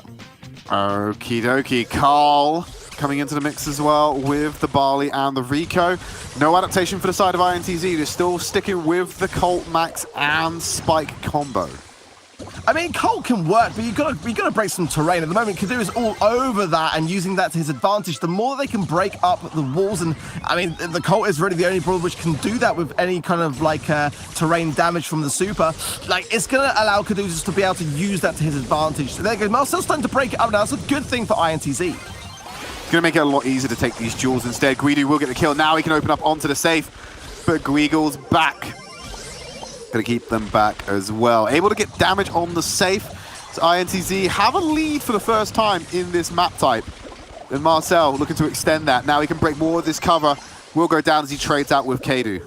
Probably a good respawn for him, actually. He'll come back and be able to be in a position to break the walls that he actually wants on that left-hand side there. So he probably actually wanted to come back. Makes him on the right. He went for the right, full right. Obviously cautious of Parzival there and allowing Constantine to win lane. I think this is a much better display of what the comp should have been in the first round, and definitely for me, a much better performance from INTZ, but they've got to maintain it. Shutting down Guico there is important as well, and Parzival low, and Kadu there, and Marcel just breaking again more walls. This is much better from INTZ in the long run here. Yeah, if Marcel can actually break this final bit of cover on the left, the options from KGP have been entirely shut down. This will be huge for INTZ if he can get that next super on the line. Yeah, the strategy was always there, but it's going to be implemented, and it is a one that takes time. And look at the damage raining down there. So much damage. INTZ dropping the ball for just a split second, and look at the results of that one. KGP, they knew they had to act. They're about to run out win condition. Now INTZ have to go for a pure damage rush. They've got the raise, they've got line of sight, but they have not got the damage or the time. They've been cleared up by KGP. 30 seconds remaining, but they dropped that deficit down to 16%. They're staying alive, however. Kadu with a shutdown there on Marcel. So important. It's just Guido and Consti fighting that last remaining damage, and I don't know whether they're going to be able to get about all three of them there for the push. I think KGP might have those of a final two from the range from the Rico. Damage going down. Oh, it's all over. KGP, they're going to take away this set arc. There's no way. Surely they can't. Guido's going to go for it, but then Marcel with the super, he does it! 1% was all he needed. Drops it down right at the last second. INTZ force us to match point whilst keeping us on Heist. Marcel, what an amazing time to bring the final shots to the safe. It was such a close finish there. It could have gone either way, but my goodness me, the Colt pick came in clutch just when it mattered most. They figured out a way to make their composition work. That was the game plan, like you said, Arc, break away the territory, make it harder for KGP's more vulnerable damage dealers to push up and attack the safe. They nearly lost it, though. Like you said, they let their foot off the gas and they lost so much of their safe HP at one go. We're now entering into that final game and more adaptation from INTZ. This time they're bringing the Gale and they're putting the ball front and center on that save. Now, this is the strategy that I would expect to have seen more. The Colt strategy does work, but boy, is it risky, and it's a long game approach. Going now with the Gale jump pad and the tankiness of ball to go down and just continue that pressure, I gotta say, for me, this is a much better idea in terms of strategy from INTZ. They've been doing a good job of shutting the ball down, though. They were getting some damage, but not enough to cause any problems. Marcel just running out of spawn, jumping on the jump pad to get onto that safe. Get some clearance, will get a bit of damage off, but he's not going to be able to stay alive much longer against the Rico when he's outputting it all. But that damage being spent back on the defense is not being spent on the INTZ safe. So they're starting to pull ahead with this one. Exactly that. At the moment, INTZ can just keep jumping in and just keeping that pressure on defense and keeping KGP back and forced as a result to continue taking down INTZ. And if they just keep this same strategy going and don't drop the ball here, Marcel jumping in a bit. Oh, this is big. They want it. That's going to be it. There's no way out. There's no way they win this race now. INTZ walk out with the 3-0 slammer jammer and finish in second place for the region. INTZ, for me, did a fantastic job. They learned from their mistakes throughout this battle between KGP, for me, and just kept mixing things up, and were not afraid, even after that last round, winning it in such a spectacular fashion as they did. I think that was the way to finalize things in high. Swapping out to Gale and Ball was really smart for me. Let's take a look at some of the stats. This one was a lot closer. KGP overall dealing more safe damage. I think that's ultimately down to when they lost, they were keeping it closer than INTZ were able to do so. But yeah, just a few kills out if you're looking at the scoreline, but it doesn't change the fact that INTZ won out the heist and means that they will take the match altogether. Let's throw it over to Dan to close out the region. And what a region it has been to close out. These were some blisteringly fast Brawl Stars matches. Our MVP for this final match of the group is going to be going to Consti, though. And again, there's so much to break through, so little time to do it. Locking down the map on Snake Prairie is so important, and Bo is someone that's particularly good at doing that with the stealth mines. INTZ had a bit of a rocky start, but were able to smooth things out come game 2. A little bit later, Conti played Gale in Siege, jumping straight into the action, and later switched to Sprout, keeping amazing control over the center, allowing the team to get those bolts and dealing a lot of damage himself to the enemy Ike. Finally, moving on to Heist, it was Sakura's Spike before moving on to Gale and going with the more traditional jump pad strategy. And it certainly worked with a combination of the Gale and the Bull. Anyways, that's the group. This is how it shakes out. Clash are going to be your winners of LATAM South, followed by INTZ and then KGP. Again, formerly Red Canids, are coming in last today. A little reminder that INTZ already qualified, but still, today's prize pool is the important thing. And $9,000 going Clash LATAM's way. They may not be representing at Global Finals, but they are taking home the dough today, and that must feel good. But now, let's talk about Global Finals, shall we? Here's the leaderboard. INTZ are the qualifying team. There is nobody that can even come close to catching up with them, with Red Canids, KGP coming in second place, and Clash LATAM sitting in a close third. But again, this is all locked up. We will be seeing INTZ at the Global Finals later this year. And that just about wraps up that. We're now moving on to North America and LATAM North. We've got Omen Elite, IX Gaming, and Tempo Storm all fighting. Some of these teams are fighting still for their right to qualify for the Global Finals. Here's the leaderboard. Tempo Storm sitting on top, but not by much. Omen Elite have got a thing or two to say about that. And there you go. That's the situation. This is how much the teams can earn. There's only 10 points in it, and both teams are competing in September and October. Both teams can earn up to 30 points each time.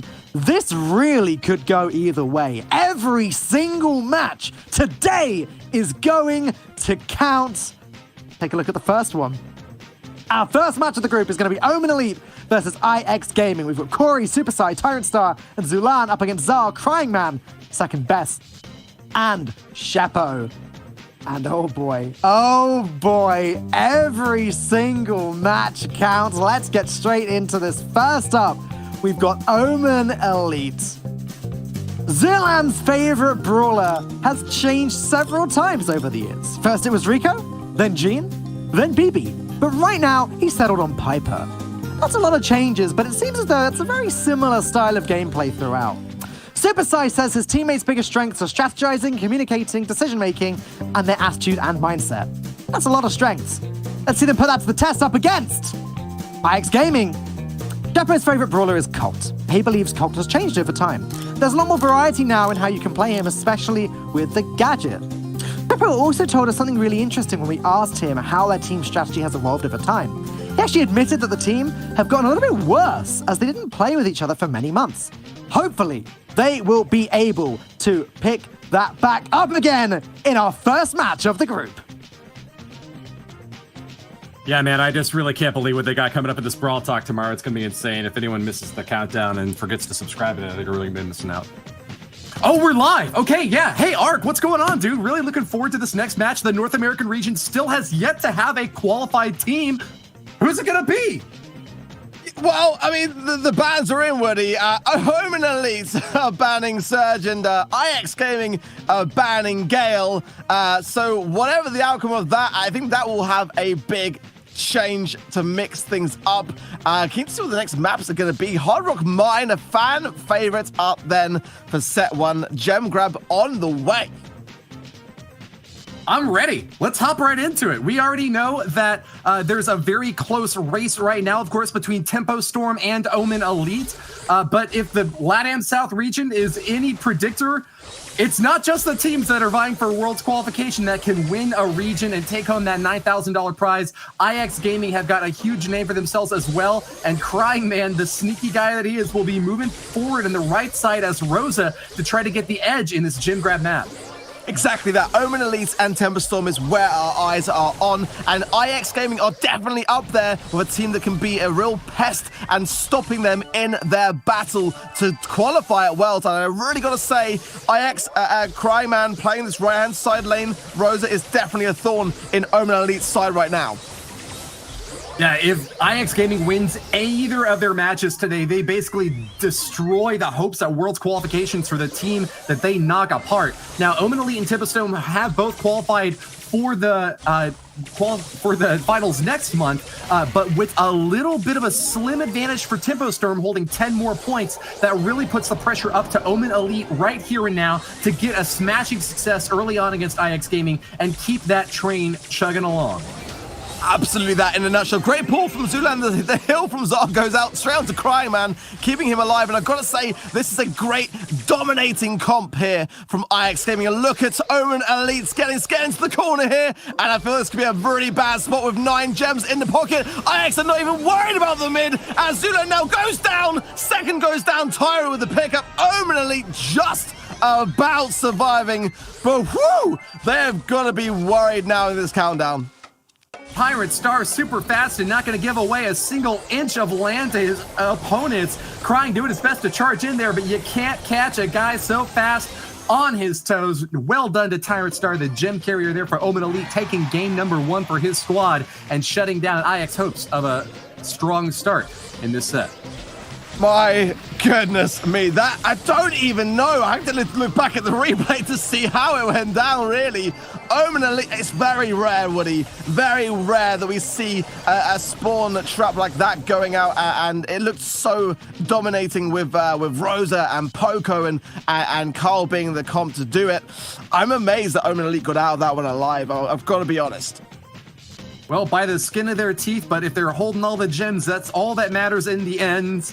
IX Gaming with a chance to make the comeback happen, as we've seen so many times in that LATAM region. Winning the first game is not decisive by any means, and the strength you get from a big comeback can definitely carry you on to the win. Crying Man gonna do a massive push into that right side lane, trying to push back Corey and Zulan, but is it gonna work? Not at all. Corey swinging through with a pickaxe of doom has chopped up the competition and sent second best packing up there on the top left. Tyrant Star going to push into him as well. And Zulan, as the gem carrier now, will do 5 for his team, putting them all in his pocket and keeping him safe on the bottom row. Yeah, a great start for Omen Elite, and Corey keeping an eye on Crying Man and just being aware of where he lies is going to be so important. As soon as Crying Man gets in his right-hand side pocket and hides himself in the bush, it's going to spell trouble for Omen Elite, so they've got to be aware of that. And Corey even not afraid to use it on a defensive measure as well. Whoa. So a great pull from Zulan right at the very end of that reach from the magic hand. Very aggressive pull. Rarely do you want to try to bring a Rosa back to your own defensive line, but with so much damage stacked in to help him out, and especially with Corey there to give him a second helping, he was able to knock down that Rosa and buy themselves a little bit more time. They've got a 7-3 edge on that gym count. That's a really big advantage, and it looks like they're going to push it even further up to 9 now and needing just one more for the countdown. Oh, what a another timing! pull. Zulan spotted that moment and seized the opportunity, because honestly, Crying Man would have been a thorn there in Omen Elite's side yet again. But I've got to say, I'm really impressed with Omen Elite as shutting down this really dominating comp here, Woody. Carpe diem, seize the day and seize your opponents by the throat. The grips and the grabs from Zulan carrying his Omen Elite squad over the line for victory in set number 1. I'm so impressed, Woody. Like, honestly, that comp in Hard Rock Mine is such a troublesome one to deal with. The second that you lose control and you allow a Rosa in that pocket, it can just be all over there and then distracting you from doing what you need to get done. And Omen Elite just absolutely abolished it there. Amazing work. Abolished and demolished. IX Gaming are going to be forced back in set number 2 to try to find an edge on Omen Elite. But having had less than half the damage dealt by their opponents, that's a massive chasm to try to close here. They really were focused heavily on trying to get the upper hand by sneaking past their opponent's line of defenses and getting a walloping blow through the back end. But the defenses held up for Omen Elite. Their back door closed shut and letting no one through. Well, going into some heist then, Standing Gems to see how this changed things. Already some good shots from Cryman straight off the bat. Zar following up with some hits as well. And Omen Elite definitely seems for me to be needing to defend this a little bit more there. They got some damage, 25% is continuing down as Tyrant Star gets hits, but it's Cryman who's still alive and now second best joining the mix as well. I think this is all over already to Woody, maybe. Glorious strike for IX Gaming as they take Omen Elite down into the single digits. Second best not able to close it out just that quickly, but already IX Gaming have seemingly come over the top of an Omen Elite squad that just have not been able to defend against so much damage. But it's going to be a base race after all. Lots of damage stacking out of both sides. Barely done it. IX Gaming with 2% left on their safe. The Deuce of Death deals damage to the enemies right when they needed it most. Not a second to spare. Almost a comeback for Omen Elite in that first game there. A really good moment that they see. I'd like to see the other side of the field to see if there was any maybe hesitation on Omen Elite's part there, just to see. But yeah, it was a very, very close finish, far closer than I think we actually expected it to be. But that moment, I think, when we saw IX Gaming make the push and Omen Elite going, I think there may have been a moment there where they thought, is this the right play? Because that would be normal to assume that, you know, in a game like Heist, knowing whether it's the right time to commit to the end of the game is a really tough thing to call. With a high damage but low hit speed attack like what Tyrant Star has brought with BB, it might have actually just come down to the timing of his last whack on that safe. Great job there to Omen Elite, doing their best to keep pace against IX Gaming, but not able to get through. Actually, I was talking about Crying Man, not Tyrant Star. But nonetheless, it's another base race here in game number 2 as both safes down to the 20s, the 30s, the teens now for this blue safe. And Crying Man will not let up the pressure. Whack it away and take it all the way home. A victory for IX Gaming as they clutch set number 2 and tie up this match. My goodness me, I've got to say, it's such a different display of gameplay that we saw there in Heist compared to Gem Grab, and Omen Elite, I got a feeling, do a lot better and feel a lot more confident in game modes of control. Heist definitely didn't seem to be one of theirs today. A bit of a coin toss there. IX Gaming coming out on top, and with only 6 kills, it's 8. It's quite a low level of score actually for Heist. All about the base race there, and I gotta say, I'm not sure that was the right move for Omen Elite. Yeah, coin flip kind of went in IX Gaming's favor there. They had the better comp and were more prepared to deal that heavy damage in a very fast fashion, but that's not going to work in triple dribble. It's a lot more slow-paced control and deliberative approach that gets the win in this brawl ball setup, especially with so many obstacles blocking an easy path toward the goal. It's really going to be all about that midfield control and trying to wipe out your opponents, maybe even closer into the late game if you're going to get that overtime win as the walls come crumbling down. I think a chance now for Omen Elite to recollect themselves. I mean, this map in particular opens up a lot of doors to brawls, which I know they like to play. Mr. P is the one that I've got in my mind. Very, very dominant on this particular map with those close caverns, and Carl as well, as we saw in Gem Grab. Corey feels very much at home with that particular brawler, so a chance then for them to bring it back. But IX are definitely starting to show signs of their aggression, and Omen Elite need to be very cautious of that, because Omen Elite are IX Gaming are a very accomplished team.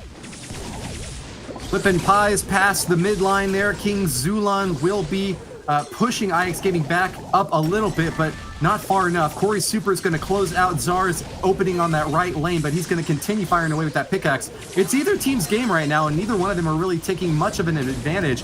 Crying Man having to walk through some of that poison as King Zulan fires off a super now, and that's going to give Omen Elite the opening they were looking for here. Tyrant started taking a big whack over here from second best on the left side, though, and that's going to be another reset as Corey goes down, and it's an opportunity for either team to grab the ball. Who's going to get it first, Start?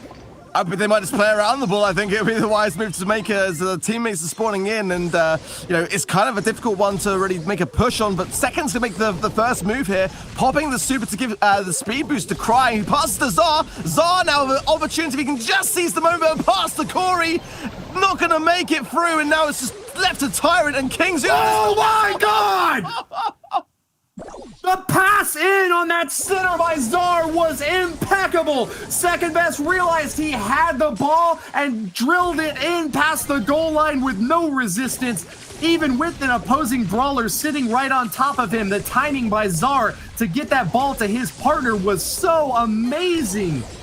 IX Gaming well deserved with the 1-0 lead.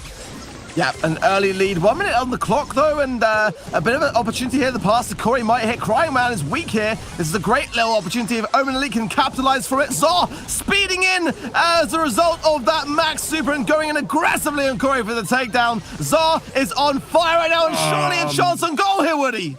Where's the defense from Omen Elite? Czar gets an easy goal for the 2-0 win, and IX Gaming behind after that first set are now in the driver's seat. Yeah, I've got to say I was surprised to not see the retreat from Omen Elite. I think they were banking on the idea that their teammate would spawn in. I believe it was Corey as quickly as it would be enough to defend that moment. But when you're 1 goal down, you've really got to rethink just the importance of what it might mean if that is not the case. And a bit of miscalculation can be proved very costly in the long run here. All right, are they going to go back and switch out their brawlers, or were they happy with what they brought? I think that Carl was definitely the best pick of the entire match that time. IX Gaming having a really tanky brawler who can dish out a massive amount of damage, especially because he's able to balance that pickaxe off the walls, knocking enemies apart and getting the goal both times, essentially. I mean, I know he didn't get it the first time, but tossing it right next to one of his partners who was sitting on the goal line, and then just sneaking past enemy defenses. That was an expert play as Carl.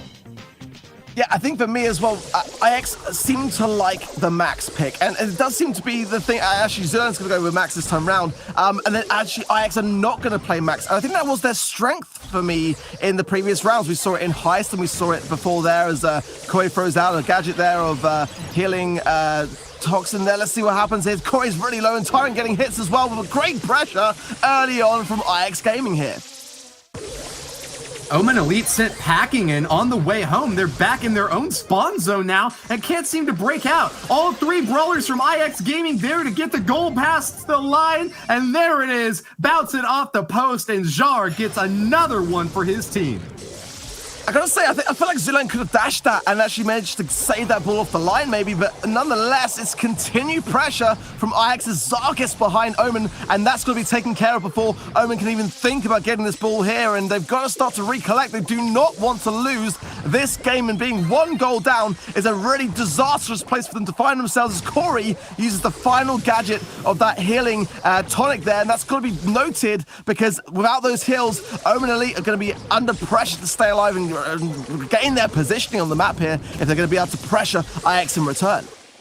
The positioning by second best on the left side is so amazing, able to pop through enemies all over the field and barely taking any damage himself. Finally opens up to Zulan there, but still isn't going to go down, popping away at Corey and Zulan. Any chance he gets at a shot, he takes it, and man, he is deadly effective with those B blasts. Another one right in Zulan's face. Yeah, Zar going in, doesn't get the actual takedown there. Zar comes in to protect Corey, and this could be a great chance that Omen Elite have got to capitalize. They've yet to score anything at all yet, so they really need to make this moment count with 40 seconds left. Zulan needs to win lane to second, not an easy one to do because B can pack a sting. Tyron with shots on Zar, forcing him back, and Zulan now needs to really get a speed in with Corey if they're going to make this moment. 30 seconds left, There's not much time. Epic totem drop by second keeps himself up. Even though he takes a big swing from Tyrant Star, he has slowed down Omen Elite, and they are struggling to get that last goal in here. Tyrant Star reclaims it, goes in for the goal. Only second on defense. Can he get past and get it in? 10 seconds left, Ark. There's not much time. Tyrant is being very cautious and rightly so, but the time is ticking in. It's going to be a goal with 3 seconds left. Omen Elite will keep the dream alive, and now it's going to come down to overtime, Woody. What a finish! We're going into overtime and it's all tied up. Omen Elite struggling to keep their supremacy from set number 1 out of question as IX Gaming seem to be the team to beat right now. King Zulan taking a punishing hit here now as second up top and looking strong will support his backline with another sniper shot. Takes down King Zulan, and that's all Jar needs to score. IX Gaming takes set number 3. It was a brief moment there when Omen Elite had an opportunity, but they just were not able to recollect themselves. Second playing B there for me is always the culprit when it comes to overtime. Such a prominent brawler when it comes to brawlable overtime moments, and Omen Elite now are under immense pressure. And let's not forget that they need to have a fantastic week this week around. They are tied in the points when it comes to the leaderboards with Temperstorm, who are up later today. Both teams have qualified for all remaining monthly finals, so now Omen have got to be feeling the heat. Yeah, their feet are not only in the fire, they're deep in the furnace now. They have got one more set that separates them from a crushing defeat that might ruin their World's Finals hopes. They've been struggling all year long, Ark. This is not just another game. This is their lives on the line here and now. A $1.5 million prize pool for this year's event, and the bulk of it gets handed out at the World Finals, along with the grand glory of being a championship team.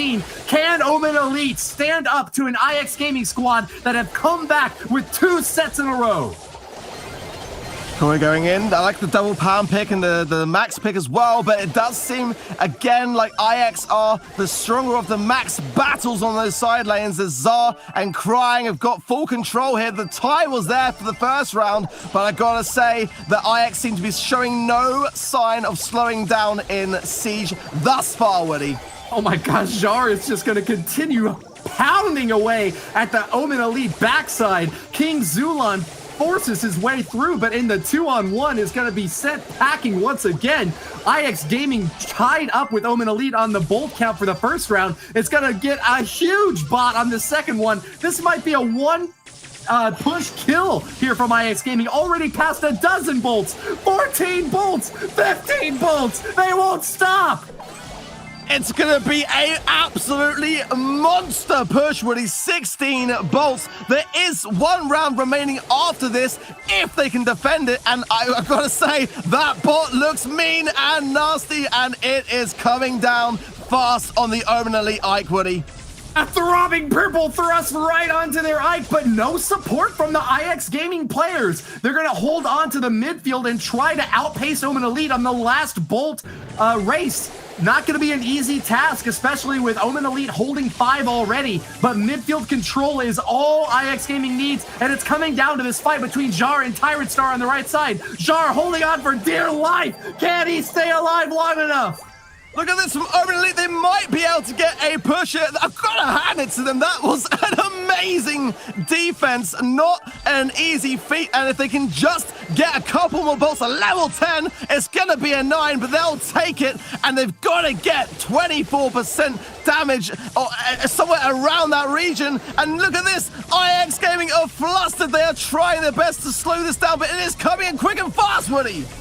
That siege bot's down. It's all left to the brawlers to get the damage in there. Down to 90s, 80s, 5 seconds remaining. A super from Corey will do it. Omen Elite with the turnaround kill. Didn't even get a level 10 siege bot, but with a blast from the past, throwing everything on the line, they grab victory in game number 1.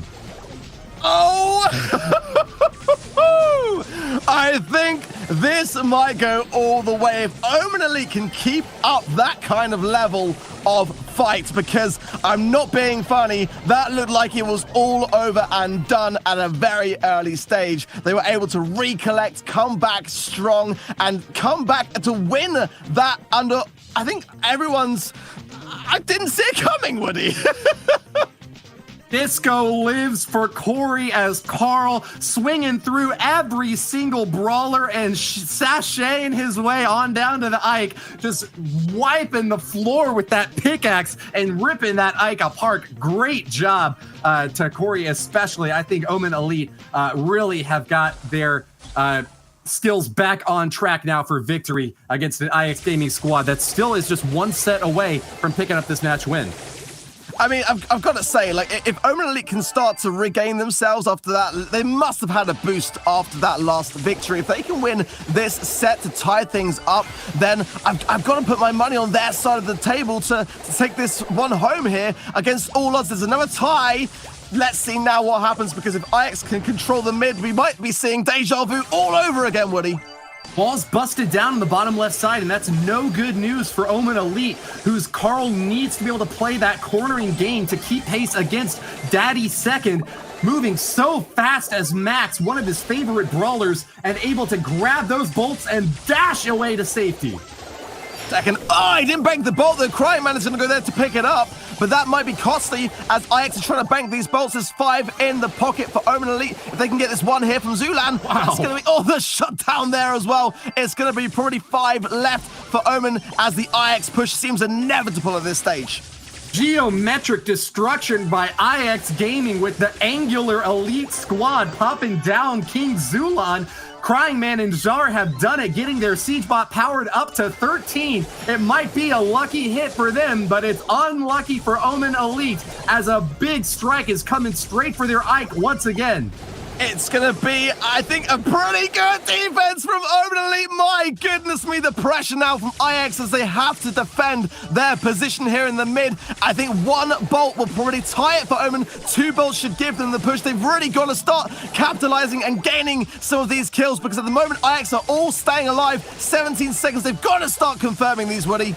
IX Gaming know how deadly Omen Elite can be, even with the smallest of siege bots. That's why they've done their homework and have kept their opponents at bay. Denying access to the midfield grants all the remaining bolts to IX Gaming. The squad on top will stay there with another big bot coming through. This is virtually guaranteed to go through a Game 3 tiebreaker. IX Gaming punched their way to glory, and as the sounds of the Rocky theme track are playing in the background, we've got another tiebreaker arc. My goodness me, it is starting now to really heat up as Omen Elite now in a very, very perilous spot. It might mean that their chances of taking out of their control of IX beat then Temperstorm, then that will change things, but Temperstorm yet to play today, and at the moment, Omen Elite in massive, massive trouble, Woody. I really gotta say, hats off to the Siege bot. He's there to deal as much destructive damage as he can, but he still chooses to wear boxing gloves on those powerful fists, forcing his way to the enemy Ike, but not going to come in with the deadly blow that you know he could deliver. He's given them a shot, and that's why we're going to a tiebreaker game number 3 right now, Ark. Yeah, it's not over. Like, there's still plenty to look at, plenty to play for. The Brawlers are all up to change potentially if teams want to take the risk, but what a time to try something out. Like, this is now a really, probably the most important match that Omen Elite have played all year, and they've got to make it count. They're going to swap out Zulan to Piper, Corey to Pam, Tyrant going to go with Max, and this is now getting really, really tense. I can feel the pressure closing in on Omen Elite. A match point opportunity for IX Gaming, and they're going to get the first bot. Not a good result at all. First 2 games were tied in the first round, but IX Gaming are going to be coming over the top with the first wave of destruction, really forcing a heavy-handed defense from Omen Elite that is just not enough to crush this metal. Look at the way IX is just backing themselves up behind that bot. That looks like a very dangerous push potentially, and Omen had to pay very much attention to staying alive in that respect. Tyrant there with the speed boost. Zulan with the jump, very important to open up the space here for him to be able to get maximum value. Look at these shots. Down. Second goes down. Zal goes down. Omen are staying in the game here and starting to get control and bank some bolts. Piercing rounds shatter the armor of IX Gaming's defenses, and that's an opportunity to tie up on the bolt score. They've got the 5 in the bank. Omen Elite have done it. They've denied the second bot to IX Gaming, and with that, it's all coming down to this third one. Whoever gets the third bot will take this 4th set. Omen Elite need these bolts just to survive. This could be great for Omen, I've got to say it. They're in a great spot now with second low. Down goes second on the left, as well as Crying Zara in his own. I think Omen are going to stay alive just long enough to see the final game mode. Look at these bolts being banged, Woody. No second chances for Daddy Second. With his elimination, IX Gaming are going to be back on their heels and struggling to match pace with an Omen Elite squad already in the teens of their bolt count. IX Gaming get up to 12. 8 seconds left. 6 seconds. They get another one. 14. 15. It's going to be a draw. Surely. It's a tie, Woody. With that tie, IX Gaming have a slim lead, 2% on the board, but can they keep their defenses up? Corey charging in with the heel, doing his best to get a shot in. Piper fires away. The IXG Ike is down to 81, and Omen Elite have done it. Their dreams will stay alive as they march triumphantly to set 5. What are we saying, Woody? How often do you see that in Siege when it comes down the final stage, the bolts are set and it comes to a tie with a 2% difference? My goodness me, I no doubt Zulan felt the pressure as those sniper shots rained down, and credit to Omen to be able to do that offensive push that was needed to tip the balance as well as remain heavily on the defense. My goodness me. What? The most important sniper shots of his entire life, and he was not throwing away his shot. Piper is so dangerous, especially at that long range angle, and that was exactly what Omen and Elite needed to come over the top. Only took a few percentage damage on their own Ike with that last salvo of blows. IX Gaming just didn't have a long range brawler able to dish out enough damage to keep up. Really great job to them just to deny that Ike to Omen Elite, but not enough in the end. We are going to the last round, and one of the first times that we've been in such a close 2-2 draw situation launching into the 5th set, Ark. 70 bolts, Woody. 70 bolts. Did you see the stats? IX banked 70 bolts. Like, that is insane that Omen were able to come out of that game mode still ticking. And we are going to see tick on both sides of the table, both Corey and Crying going with that particular brawler. Tyrant going with Bull, and we've seen this strat before from Omen. Expect the gene pull from Zulan and the pickup from Tyrant, and that is going to be the strategy from Omen Elite in this game.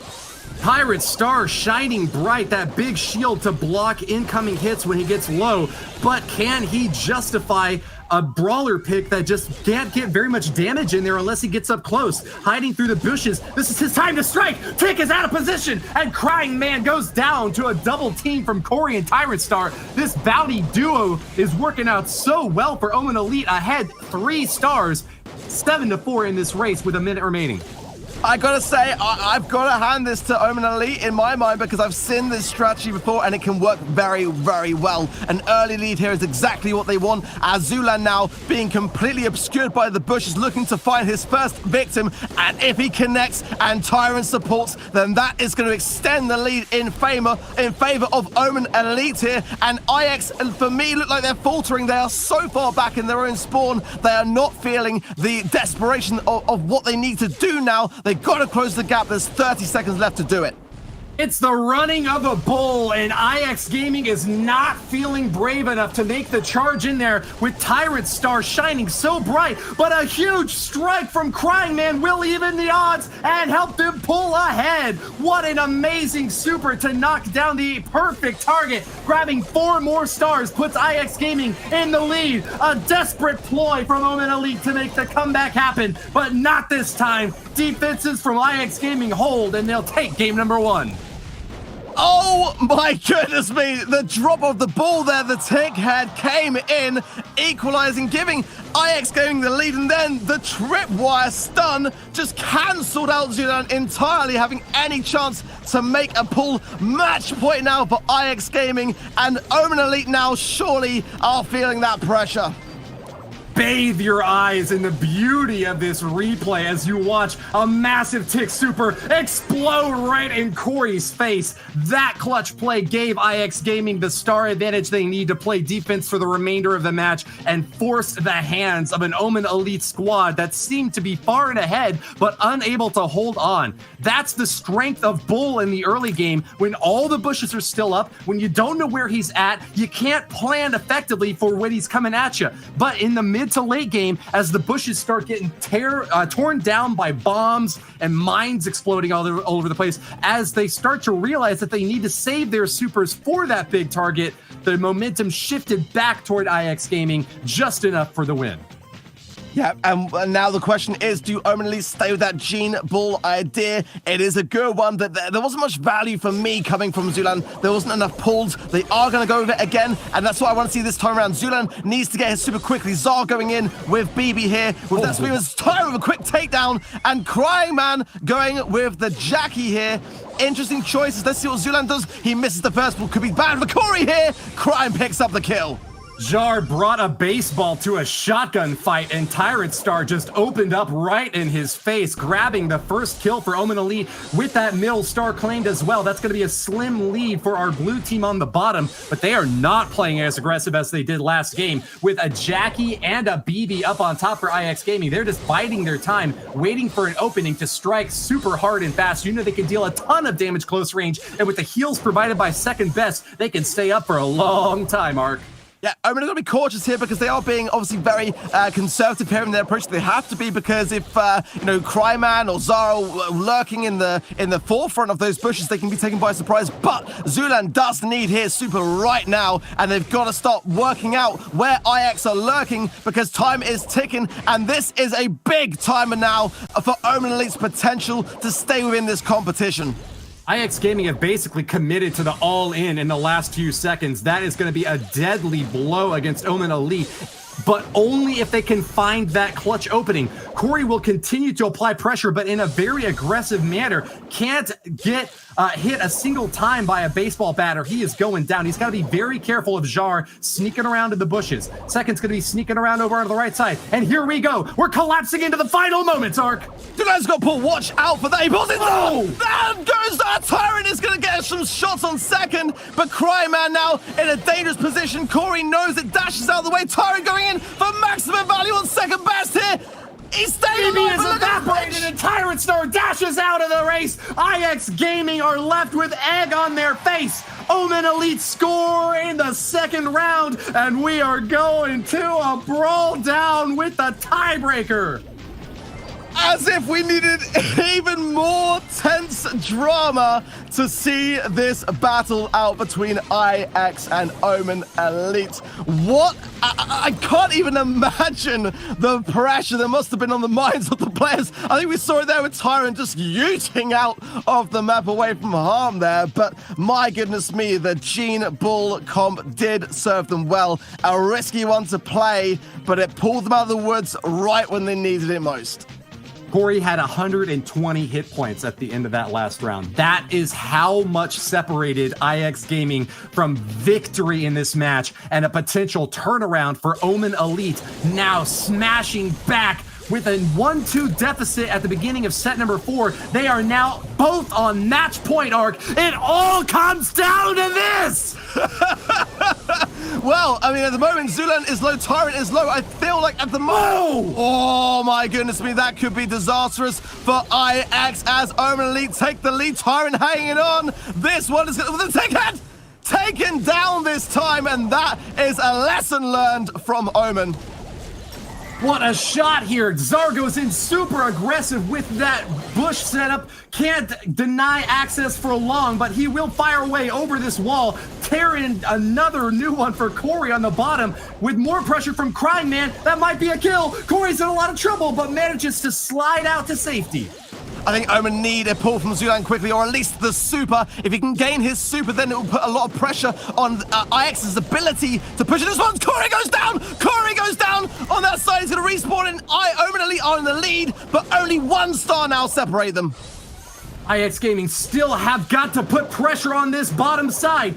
Daddy's second long-range shots trying to decide where to deploy these mines. He's fired away into the enemy section. That's not going to be easy to avoid. They're being painted into a corner. Tyrant Star, the time is now. Fire away up top and break this barricade. Zulan's so weak, 500 HP, he's gonna go down! Zal will take him down! That is gonna swing the balance with 26 seconds left, and now we need a Gene Super from Omen Elite if they are gonna be able to do anything now, and the retreat surely inbound. Omen in a disastrous spot with 15 seconds left.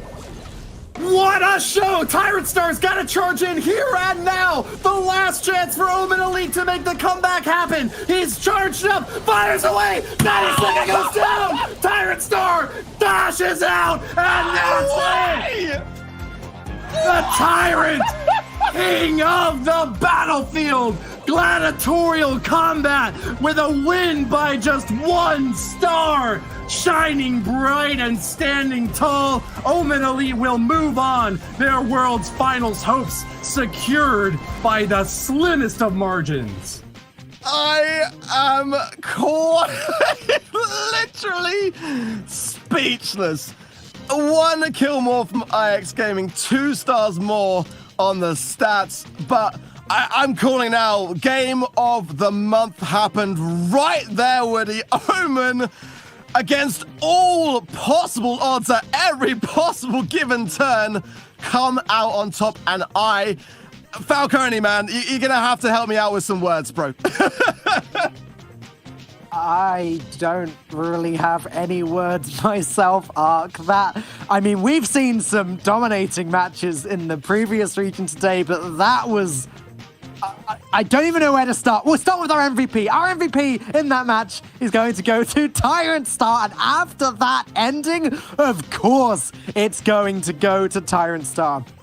This was a huge victory for Omen Elite as they are fighting for their tournament lives, for their spot in the global finals. And here you go, you're going to see some of these clips, and I don't even know how to start to process what I just saw. We saw a lot of max play with Tyrant Star at first, zooming around the map, dealing large amounts of damage. But yeah, let's look at Bounty, because this is what it's all about right now.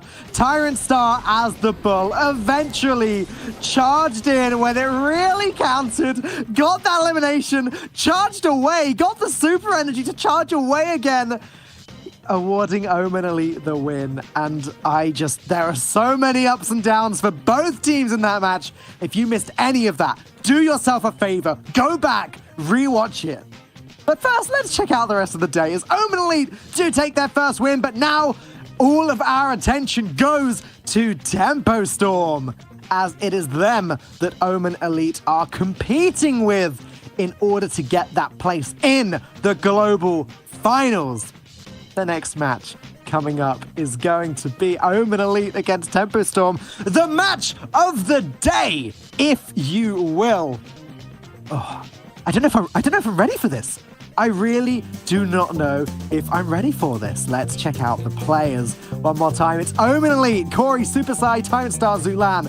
Zulan claims that Omen Elite have always been a top-tier team, but in the second half of the Brawl Stars Championship, they have really started to dominate.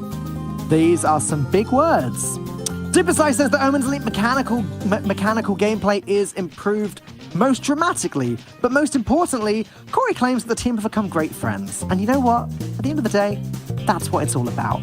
Tempo Storm, on the other hand, we've got Alec, OG, and Bobby. According to OG, Tempo Storm's strongest game type is Gem Grab, but he also says their strongest map are any of the competitive maps. I mean, isn't that every single one that we play? He also says his teammates' biggest strength is that they play a god-tier Dynamite. Not sure how helpful that's going to be, at least in this meta. But I think the next match is just about to start. Guys, take it away. Thanks very much, Dan. I'm going to let Woody catch his breath a little bit longer because that went down to the wire in our previous series. But it does spell good omens for Omen Elite, shall we say, because the longer this goes on, the better for them. Essentially, their only objective for this monthly final, Woody, was to not finish third place. Because if they did, and then Tempo went and got first place, it was all over. That was that slot locked up. They can still push this race on to next month. What this series is about is closing that gap behind Tempo Storm so that next month they have as many opportunities as possible to go ahead and get themselves that spot at the World Final. I mean, calling it a gap is generous at best, Treat. It's only 10 points that separate Tempo Storm barely in the lead over Omen Elite. Yep. But with Omen Elite struggling so hard just to keep their heads above water against IX Gaming, will they be able to weather the storm coming at them right now? A big hit for Tempo Storm here and now could end Omen Elite's hopes. But Tempo Storm can't take this one for granted either. They need wins to stay on top. Absolutely, and Omen Elite, if they get out a victory here, that 10-point deficit, well, that might swing hands. Bobby, gonna press forward on the Pam here, so they're running with Pam, B, and Max for Tempo Storm. On the side of Omen Elite, they're running pretty much the exact same thing, except they're going for the Sprout instead of the B. Yeah, Sprout has seen a lot of action alongside Barley, one of the best throwers in the game, especially when you need to be able to close out particular avenues of attack. Corey using that super to deny access to Bobby, who's just kind of stuck with his hands, somewhere on the device, but not able to get much value out of it. Big hit here from King Zulan, but the crossfire not going to be enough to take OG down. We need one more shot from Corey to get the job done. And they're boxed in. If Bobby goes down here, this is going to be big for Tyrant Star, but the Sealing Station will come out immediately destroyed. But it is enough to force Omen Elite away, meaning Tempo Storm can breathe safe a little bit longer. Oh. They're going to struggle to get past Zulan, who's set up a healing station of his own. Yeah, nice read there from OG. Knew exactly where Tyrant Star was. Fired into the bushes, but couldn't land the shot. King Zulan's healing turret is doing some amazing work, helping out the Tempo Storm squad to charge toward victory. Corey is ready to make the goal happen, but he's blocked himself off. Couldn't make it to the goal line because he had used his own super to close that avenue of attack. Not ideal. In fact, far from ideal, Woody. It does slow everything down.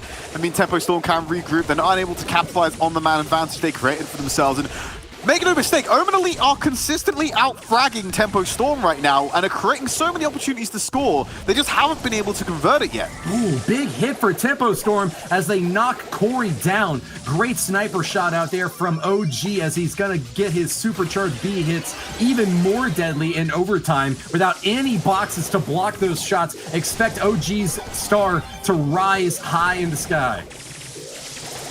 Tyrant Star going for the 1v1 with Alec, backs off because he knows Bobby's going to come around and reinforce that one. Omen Elite have locked Tempo in their spawn. When we hit overtime, Woody, oh man, Omen are going to have the advantage here unless they start faltering right now. Tempo Storm going to force them away, but they'll heal up in time for overtime. He bombs by Corey, almost enough to take OG down, but it's going to need a little bit more. He's taking a Oh, they got him. Grab blasts him. And Tyrant Star's going to go grab the ball. Alex there, passes it into the center. Bobby collects, clears it out to make sure it doesn't go in. That could have been it for Omen Elite, but they're forced away by Tempo Storm's respawns. That ball was so close to the goal line, I was worried that Bobby was going to tip it in. If he had moved even a single inch backwards, that might have happened. But great heads-up play there, keeps his dreams alive as Tempo Storm push it back down to the midfield. OG, it's all up to you, buddy. Long-range shots, we need to take these Omen Elite brawlers down here and now. Bobby going to put down the healing station, immediately destroyed. There's no cover to hide it behind. Boom! Going to move forward. There's the shot to Zulan. Oh, the shot's not going to land. 23 HP. It's sat in the middle. The kills have to come in now. Tempo Storm. They've done enough, Woody. They're going to have to walk it over the line. Bobby gains the goal with 15 to spare, and Tempo Storm take the first game.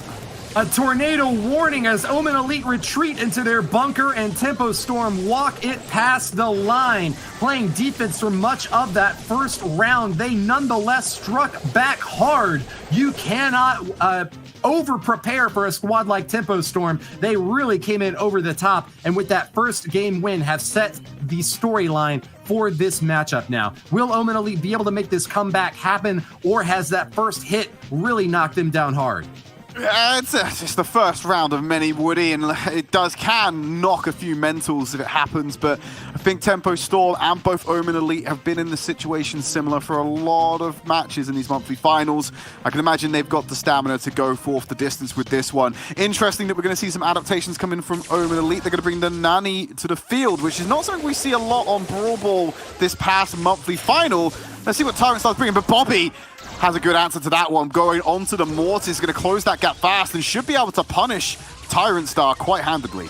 OG forced back on defense, can't handle the crossfire from Corey and Zulon, who are going in deep. Heavy-handed strike here, and Bobby doing his best to close out some enemies. Corey goes down, and that's going to be no more healing for these two heavy hitters out back. The glass cannons, Nani and Max, need some more support. They're going to pull back and let Corey give him the helping hand. Oh, Corey's so split from him. He's got this healing station online. Deployed it very defensively. And Alec wasn't going to be outdone. Drops that down. What? Great stun. Finishes up there. And Tyrant Star had no answer for that one. Zulan going to hold onto the ball. Put it in the back corner. Great dash forward by Bobby. Takes out Corey. And to King Zulan now on the back foot. They are locked in the spawn. This is the exact opposite of what we saw in game one. Deadly charge by Bobby, and Mortis is looking like a great pick for Tempo Storm this time. Didn't find the throwers they were hoping for, but have nonetheless made it to the back line so many times. With a 3v1, King Zulon makes a threatening charge toward the top, but all he's going to do is delay a bit. We're moving into the last minute of play. Tempo Storm far and ahead, the favorite to take it. Can they score here and now? Gonna move it round. There's a lot of HP on OG. They have to burn him away. Oh, they got him just on the line. And Alec can't get the final touch as Zulan goes for the clearance to keep it away. They're gonna try and box him in. But, oh, Alec finding him on the back end. That's not good for Omen. I am sweating just as many bullets as these players are firing at the enemy line. A hit from Jackie is so deadly, but Tyrant Star is keeping his distance perfectly. Those shots from Nani dish out maximum damage at that optimal range. And here he goes, fires a super away, and that's a big blast on Alex's face. He drops his healing turret just to stay alive, but can't keep up. King Zula knocks him apart, and Tempo Storm are going to be struggling once again to fight back against an Omen Elite squad set up heavy on the midfield. They're going to dash through Corey. Bobby's found that first pick. They can pass it down if they want to. Weaving it around this healing station. Tyrant Star gets a frag onto Alec to slow it all down. Passed back to him. He has control of the ball. Overtime's about to go into effect, but they want to be at full strength before they commit. Zappy zap damage from Tyrant Star. Long range hits on OG force the team Tempo Storm squad back to their own goal line, but how far back can they go? A super good score in here! Corey gets close, sends the cross! Oh, it's big from OG! Oh, he went for it, Woody, it's not enough, but the body blocking from Zulan just means they can walk it over the line, and Omen Elite tie out the set. Excellent job from Omen Elite. Great teamwork there from Zulon to soak those shots. That Scrap Blaster is nothing to sneeze at, but when you've got teamwork on your side, you can power through the most difficult obstacles. Tempo Storm came so close to scoring in the mid-game there, but just couldn't get it past, even with those big hits coming in from Alec. Hats off to both teams. A well-deserved Game 3 will be coming up shortly. Going down to the wire already, we knew this was going to be close. These two teams, the ones fighting it out for that final North American spot, or North America and LATAM North to be more precise. Do you expect this to be hotly contested between the two? Still, going down to the wire in the first set. That could be the first of many. I don't think the Nani worked out for Omen Elite too well in that one. I mean, they were able to go ahead and get the goal at the end ultimately, but I just don't have a lot of confidence in it.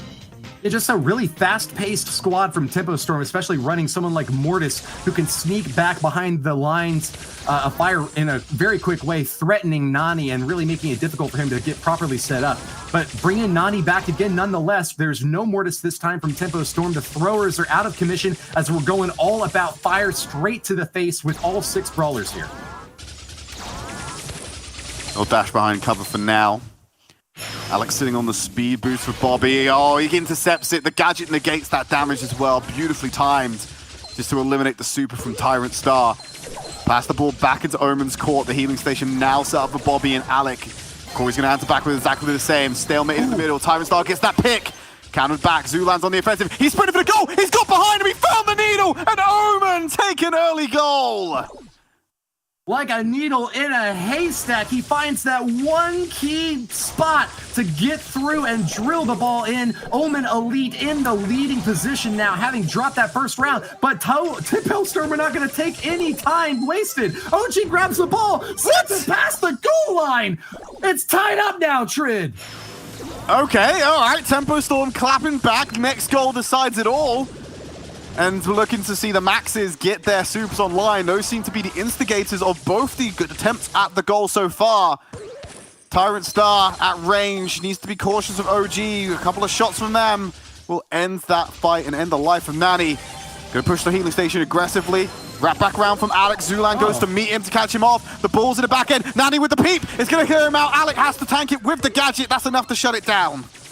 Very dicey play there from Alex, forced to swap lanes and losing a lot of time at it, but it looks like that positioning advantage will get them exactly what they need. Tempo Storm get the team like they were looking for and are going to be moving back on the bottom side here. Omen Elite respawning and coming out now are going to be in an awkward spot. Can they force off a Tempo Storm squad? Looks like they're having trouble with it. King Zulan goes down. Tyrant Star in a risky position, but he gets the kill he's looking for, and we're back to a reset in the midfield, Trid.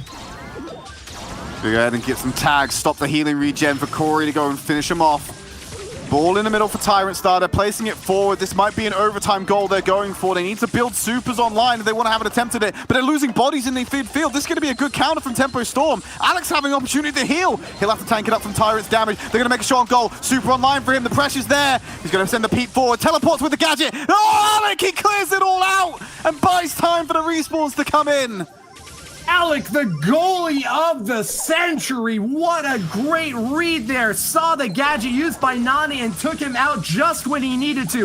That could have very easily been a goal by Omen Elite, but Tempo Storm will hold their heads high. It's still a drawn game and only 36 seconds left. Fire on the floor in the middle of this arena as both teams vying for control. Omen Elite carrying ahead with the ball. Tyrant Star takes it all the way to the line. Gets it past! Corey walks it over with the Pam. Set number 1 going the way of Omen Elite. Brawl ball coming down to the wire once again. And I love the attempt from them as well. Tempo Storm found ways to make the Nani work. It was less about the ultimate, less about the super, less about the gadget uses, more about the raw damage that was coming out there. It was enough to tank through the healing stations, tank through the Pam, and break down every obstacle that Tempo Storm put in their way.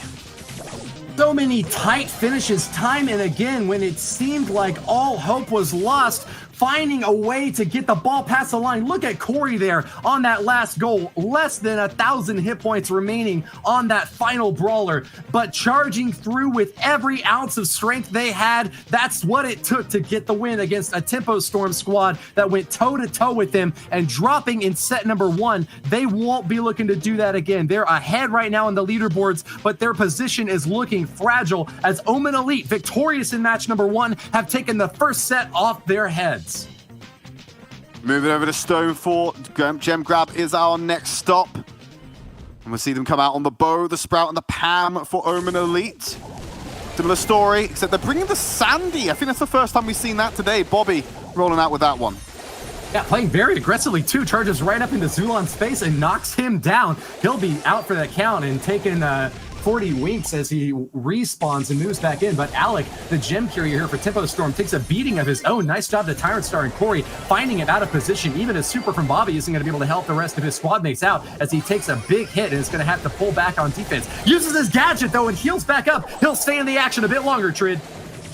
Pushing him away, and then King Zulan on the back foot. Gems relatively even. There is an advantage for Tempo Storm coming in because they have the mid control. They're unable to get onto Zulan. And they're going to see OG be backed away from these brushes. As that speed boost from Alec as he equalizes the gem count moving forward. This is a great pincer coming in. They want to pinch him in. Bobby bit off more than he can chew because Tyrant Star slammed him from behind.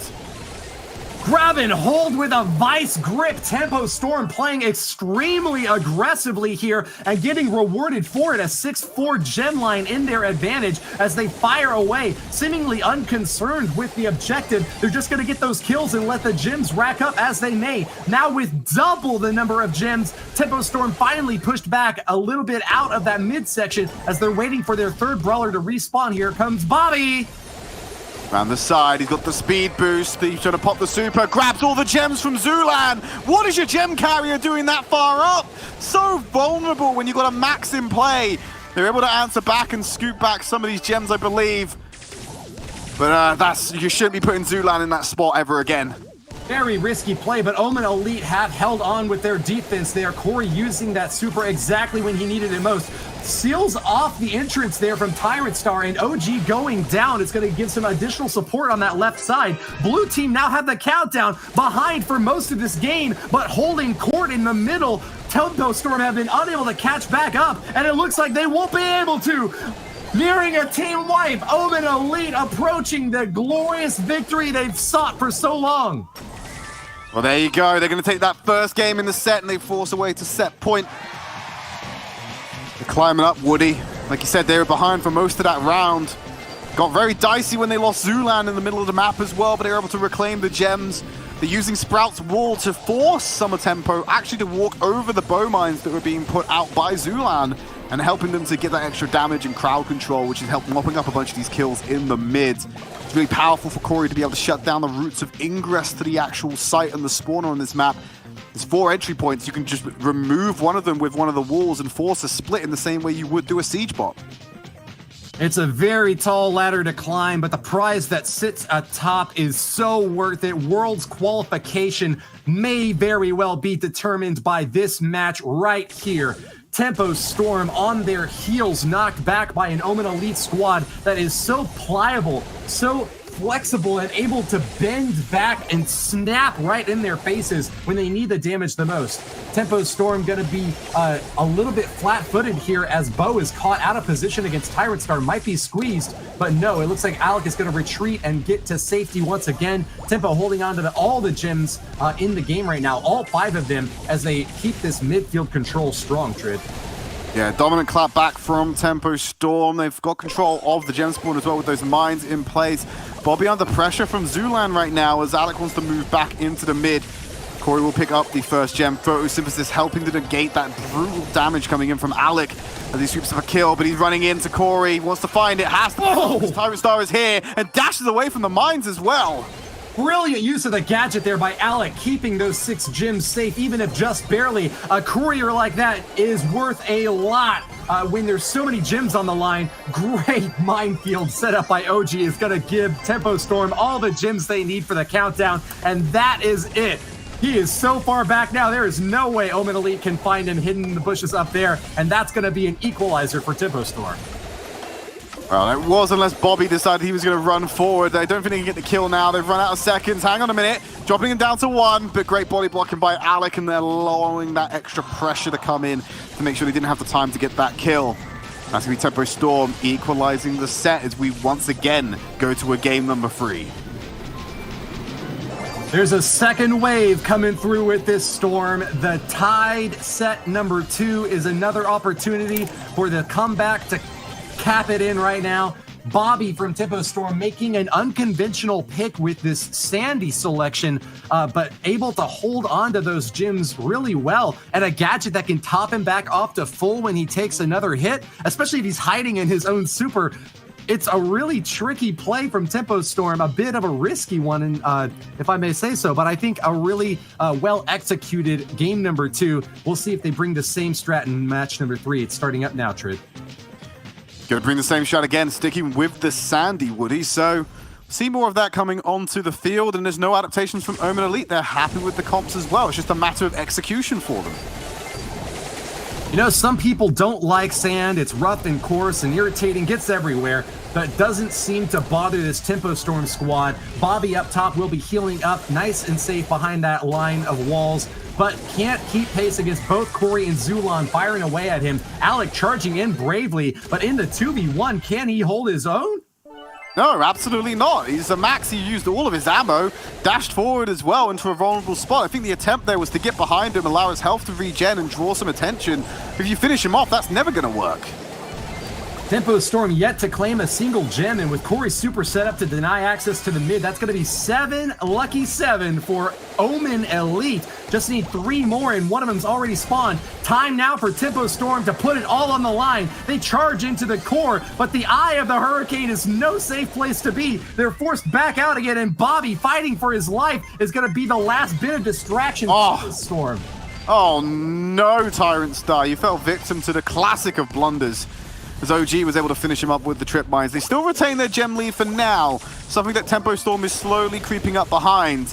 They did lose a lot of that mid-pressure, and with these mines shutting down the options, both Alec and Corey are uncertain whether they want to go for this one. Alec will sneak in the gem as Tyrant Star goes aggressive for the kill. Want to shut this down, the speed boost won't save him. Bobby being pulled off by Corey. They need to find him. Zulan has a beeline for the gems. OG on the flank, trying to shut him down. He's bought enough time. OG again, as he's going to explain Minesweeper. Oh, he falls victim to the vines.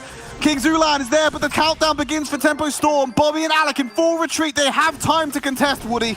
Explosions all over the map as chaos reigns, but control from Tempo Storm will keep them in charge, holding on to the reins of this they got a cancel! chariot of destruction tearing through this amphitheater. Tempo Storm keep the countdown. Zulan on the corner, not enough to stop it. He needs support and he needs it now, Trid.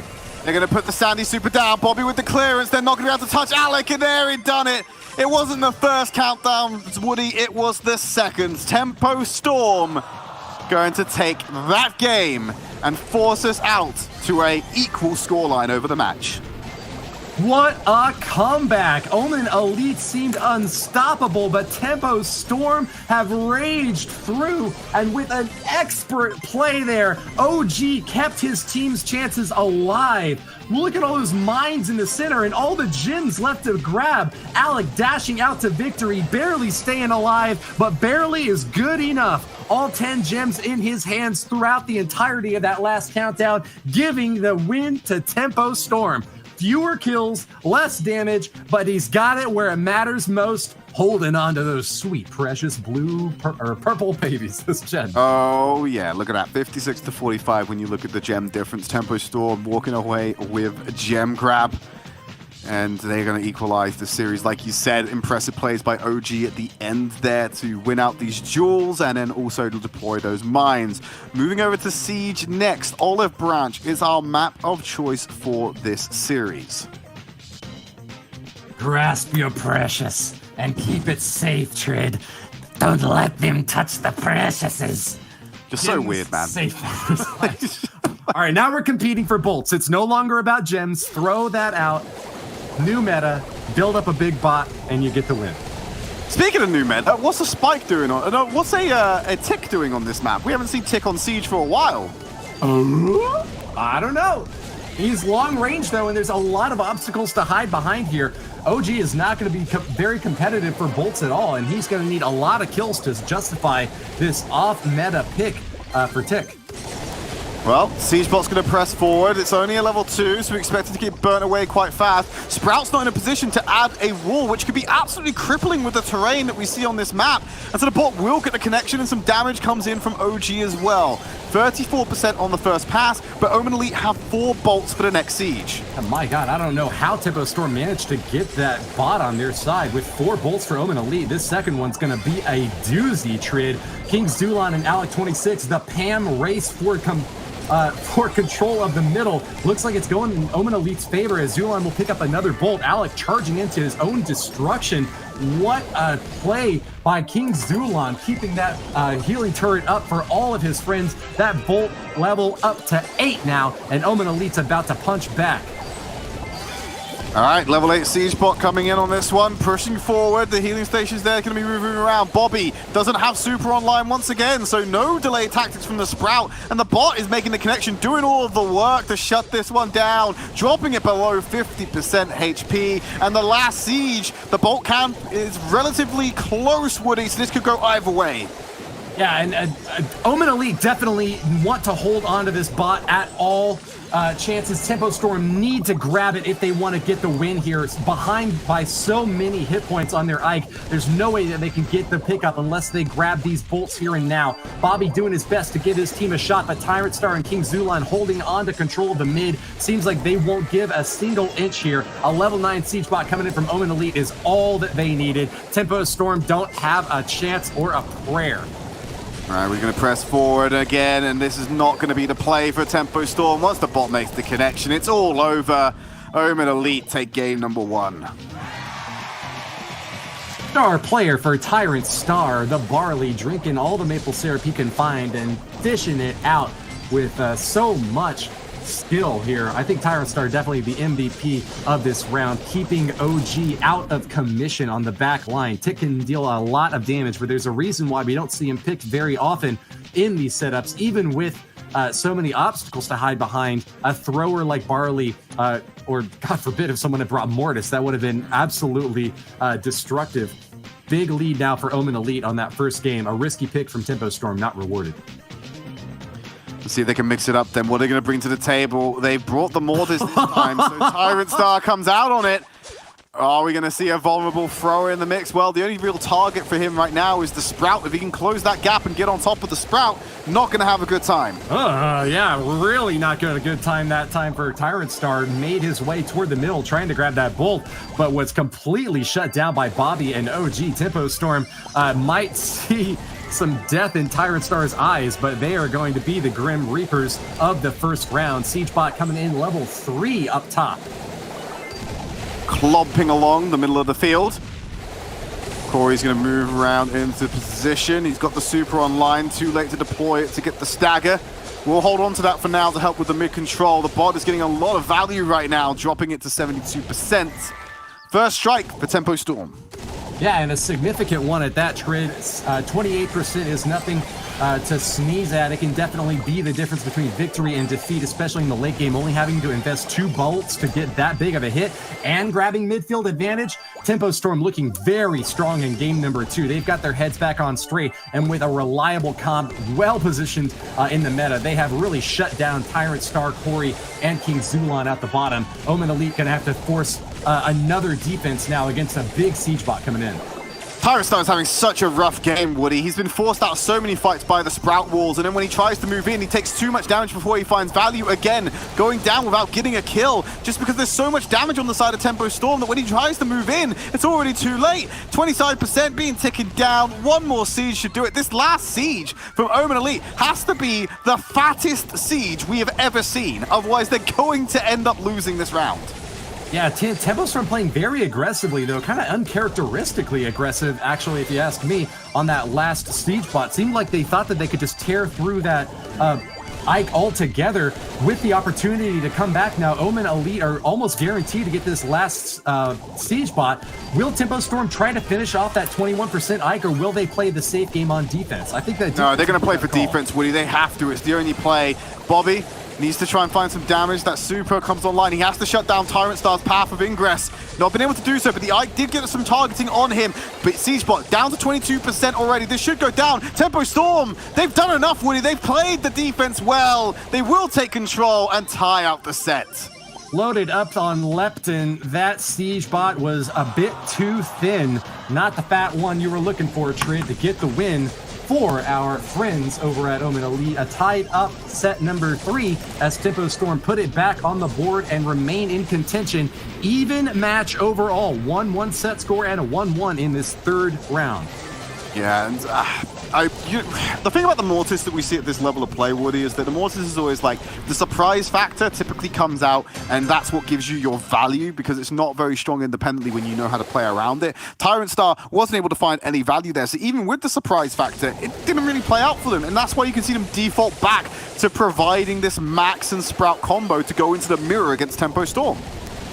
Key dash in there from Alex grabs the first bolt, but at what cost? Was it worth it when so much is on the line? They'll have to pull back, and it looks like they won't get that first siege bot. Omen Elite kind of collapsing, though, and falling apart. It's going to be a tie in round number 1, with Tempo Storm picking up the advantage over on that right side. That's where all the bolts are spawning, and Bobby's doing a great job firing away with so many seed bombs to keep these enemies at bay. Talked about an uncharacteristically aggressive Tempo Storm. Well, Alex feeling that right now. Going super aggressive to hunt down these kills, and he was punished in the last one. It's good to see that change for this attack and him find some value without going down. But now he's going to try and 1v1 Corey up in his face. They need to close down this 3-bolt deficit they're currently suffering from, because Omen Elite will still have the edge when it comes around to this next siege, but there is...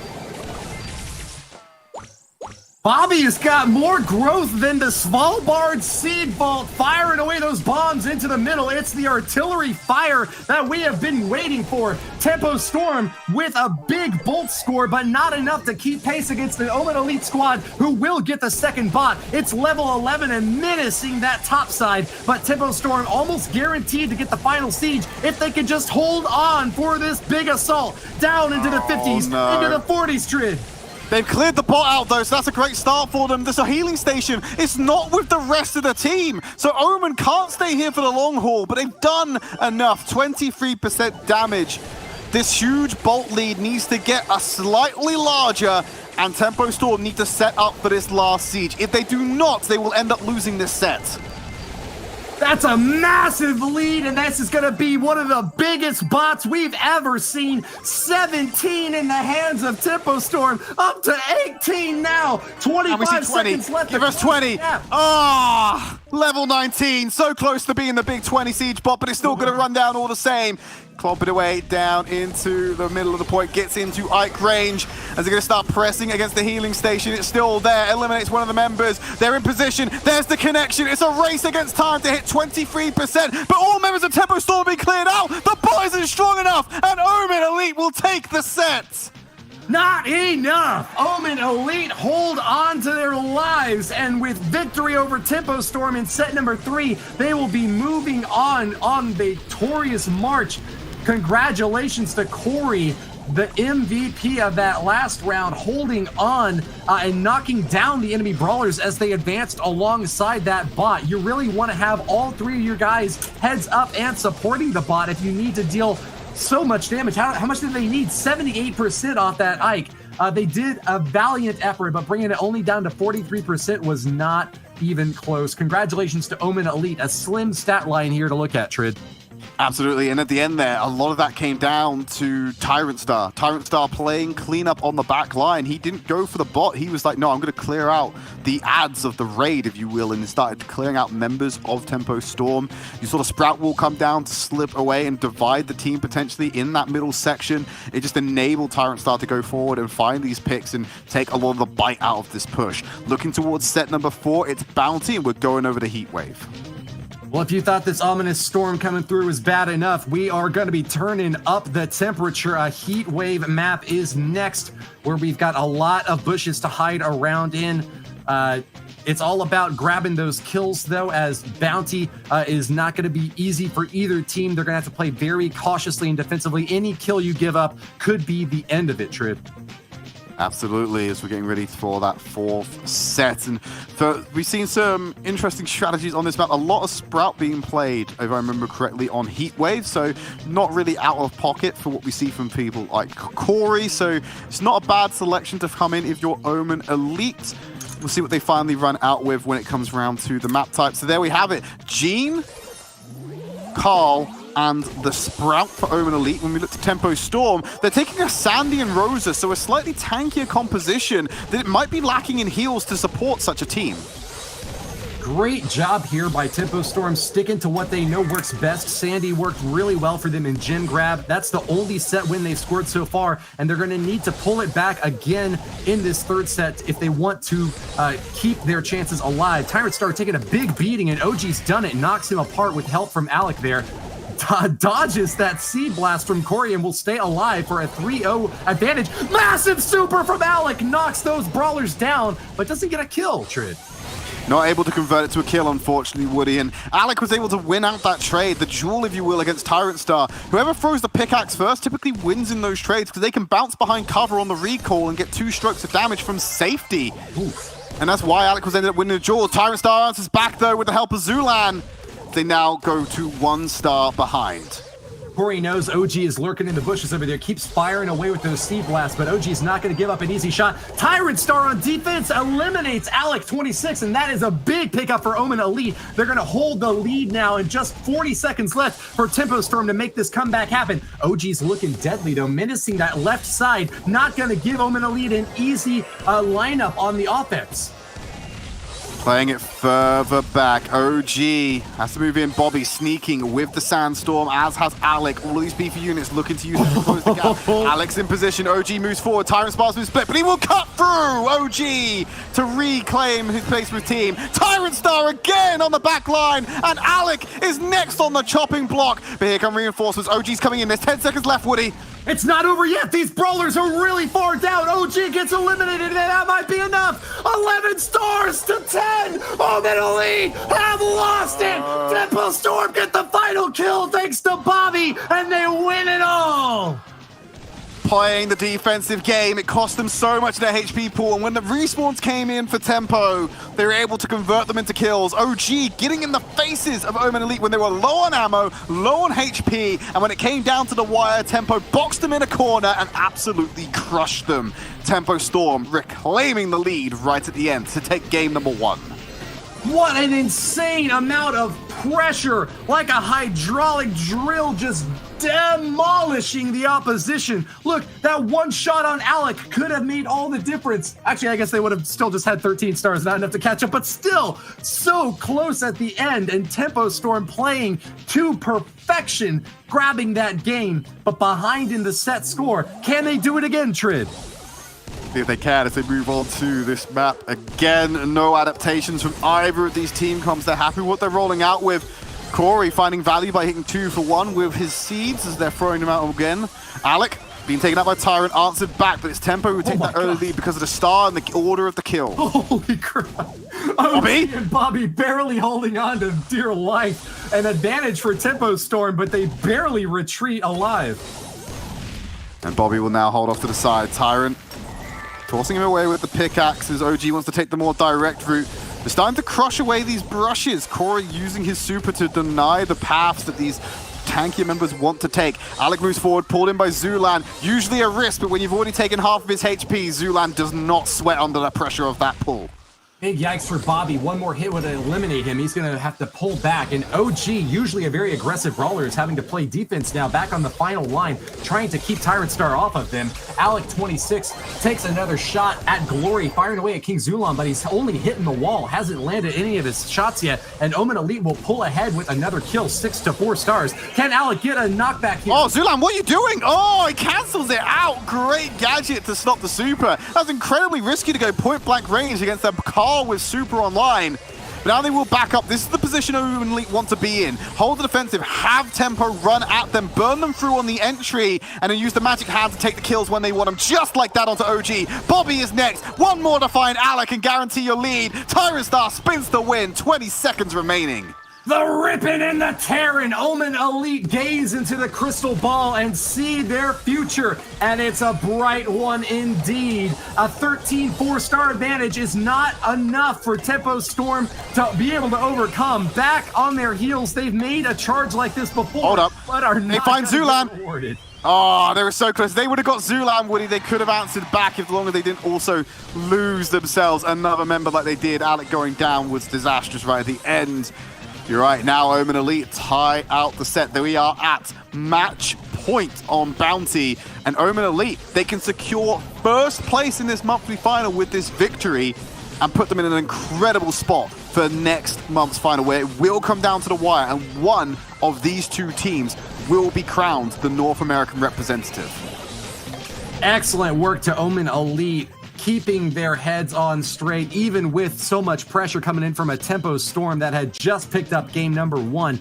Omen Elite are now in a match point position for a World's Finals spot. Knocking down Tempo Storm here would be so important, and being able to leapfrog over to the number 1 position on the North American leaderboard. They're only behind by 10 points, and this might be the decisive game. Keep your eyes peeled for every single pixel, because either team that gets the edge on this next round is going to really be patting themselves on the back come World Finals time. Here we go. Final attempt. No changes for Omen Elite, and it looks like Tempo Storm are sticking with the same as well. Early control is what Tempo needs here, but they've already lost it to Corey. Omen Elite take an early gain yet again. Tyrant Star about to go down, gets the magic pass, but it's not enough as Bobby will also escape. Equalized out, but because Tempo Storm got the first Lone Star, they will take the lead by 1. Lone Star! He's the only man brave enough to give me the raspberry. A charge back from Omen Elite, well rewarded, as Alec26 is also caught out of position, and that's a 7-3 hit for Omen Elite, a 4-star lead. OG hiding in the bushes as best he can. He's gonna give his chance. There he goes. Punches away for 1 Oh, kill. Tyrant Star, that's disgusting. Zulan will follow up as well. 1 minute, 5 seconds remaining. 7-star lead. The high priority targets. Kill Zulan, kill Corey. Tempo Storm, it's your path back into this. 55 seconds remain, and 7 stars separate Tempo Storm from any hope at Worlds qualification. Alec26 and OG looking for an avenue of glory, but it's shut down time and again. A super to retreat? Not this time. Tyrant Star gets the kill and will get an even bigger gap in the lead. Oh, super comes online just in time for OG. It's not enough to save him. Bobby forcing him into the corner. 30 seconds remaining. He's just increasing the game. I think this is over, Woody. I think Omen Elite have just done enough to give themselves a better position and push themselves closer to that World Final spot. 20 seconds left in it for Tempo Storm to clap back. 20 stars is too much to ask. They would need a team wipe and keeping everyone alive. With that kill right there, Alec26 is down, and the chances of World Finals for this month are out for Tempo Storm. Sick, Simper, Tyrannus Star. Thus it goes with a Thunder Strike. Tempo Storm are eliminated, and your victors for the North American region are Omen Elite. Okay, Omen Elite taking first place is absolutely huge for them. Like we said, it puts them in a better position to get that World Final spot. Now what's left to play for in the rest of North America is when Tempo Storm goes up against IX Gaming. Tempo Storm have to win that match. They have to come second. Otherwise, this gap from Omen Elite becomes that much harder to overcome. This is quite ridiculous how the script has flipped. Tempo Storm had the position of power at the coming into this monthly final. I think they've just lost it over the course of these 2 matches. Glory and celebration for Corey, Zulan, Super Sai, and Tyrant Star. This Omen Elite squad have done it. With a pickup here, they'll take the $9,000 prize and the first place spot on the leaderboard. Tempo Storm will be in a very perilous spot. Falcone, cue us up for the next round. Thank you very much, Woody. And you guys summed it up pretty nicely. Things are getting spicy in this region. But before we get into that, let's get into our MVP for that last match. And it's going to be Zulan. Zulan played some really incredible games, starting way back in the first matchup, where he played as Max, dealing the damage, soaking up the damage in Brawl Ball when he needed to, dealing the damage when he needed to, and being exactly wherever he needed to be. Zulan got an important, beautiful goal early in Game 3, and in overtime in the end, it came down to pure damage, with Zulan was key in dealing that damage. Zulan spent most of Gem Grab in the center, dominating the map. Back to Pam in Siege, where Zulan confidently protected the center, allowing his teammates to get so many bolts, winning 2 vital sieges. And then later in Bounty, as Gene, Zulan played a very defensive game, getting those strategic pulls when it counted and securing that victory. We're going to take a look at the group now. This is where things are interesting. As the caster said, Omen Elite have won today. They are the winners of this region, but they've not qualified for globals yet. In fact, I believe if Tempo Storm win this match, they're actually tied up going into the last month of the monthly finals. So everything to play for next month. But for now, Tempo Storm, every single moment counts up against IX Gaming. This is it. This is going to be another big, important match. Every single match in this group is important. For IX Gaming, we've got Zar, Crying Man, Second Best, and Chepo. For Tempo Storm, we've got Alec, OG, and Bobby. But let's talk about IX Gaming. Zar admitted that they've been learning from their mistakes for sure. They think more about their comps, and they know that communication is very important. And so IX Gaming are working on all of those areas. It's cool to see them admitting they were a little weaker at first, and to learn how they've grown throughout the year of competition. I can only imagine how good some of these other teams are going to be in the global finals. Let's talk about Tempo Storm, who again are fighting to keep their advantage. Having lost to Omen Elite, things are getting dicey. Alec admitted that this team have been improving at everything since they first started playing together back in 2018. He claims that the biggest strength in the group is chemistry, whereas Bobby said it's thinking of good comps. Maybe that means we'll be seeing some more different type of comps. Here we go, the final match of the weekend starts now. Thank you very much, Falcone, and what a day it has been for the NA region. These games are absolutely just on fire, Trid. Oh, it's been incredible. I mean, you had a bit of a stonker of a series. We had a pretty good one as well. Let's close it out just the same. Surge, Gale, the bans we expect to see finally being taken off the board. Yeah, I would say so. We saw a little bit of Surge earlier today, but definitely one that teams are wary of, and getting rid of him and Gale, I think, is wise. Going into Minecart Madness, our first map, and obviously the game mode will be Gem Grab. Minecart Madness, a personal favorite of mine. An extra element, something else to think about is the path of those mines carts. They're going to deal a cool bit of damage to you, so you don't want to be cut off. As we keep mentioning as well, changes have come into the map where you can now shoot through portions of it instead of being fully obscured. You can't pass through it still, so still need to be conscious of that positioning. Yeah, the rope fences really mixed up this map in particular massively. You know, brawlers like Nanny, which we've seen quite frequently being played on Minecart Madness, would just never have been an option. And Pam as well for lane alongside that. It seems to be a very common choice. For me, a Sprout mid is definitely a really, really good way to round off that comp. Be interesting to see where the teams go for that. Well, we're jumping into our first game arc. We're going to find out fast, and I see Sprouts on both sides of the field. No Nanny. It's Bo and Pam for IX Gaming, Tempo Storm. They're running out with something similar, except they're bringing the Carl instead of the Pam. Yeah, I like what I'm seeing. For the most part, I would say that these comps work for me. We've seen time and time again the effectiveness of Bo's gadget of Trip Mine. So Tripwire coming into play potentially here if Alec is running it, which I assume he will be. And for the most part, it was actually IX Gaming who got the better amount of gems off the bat there. Zar, though, goes down, dropping bolts. That could be easily picked up by Temper Storm here for me. Gonna press forward here. Alec under the Kosh as well. Won't be found out. Super used as well. 61 HP. One more should do the trick. Can't find that final shot, but it's on Shadar to finish it off. The healing station will go down. They can start to take control of the mid. He was forced to retreat by a Maverick Sprout shot that was absolutely just shot into the air, catapulted by that minecart there. And IX getting control though now, 8 gems in their pockets and getting ever close to a countdown as Second shuts down that right-hand side, putting pressure on both the mid and the left lanes here. Yeah, Bobby sitting on that lone gem in the back left corner, can't press forward.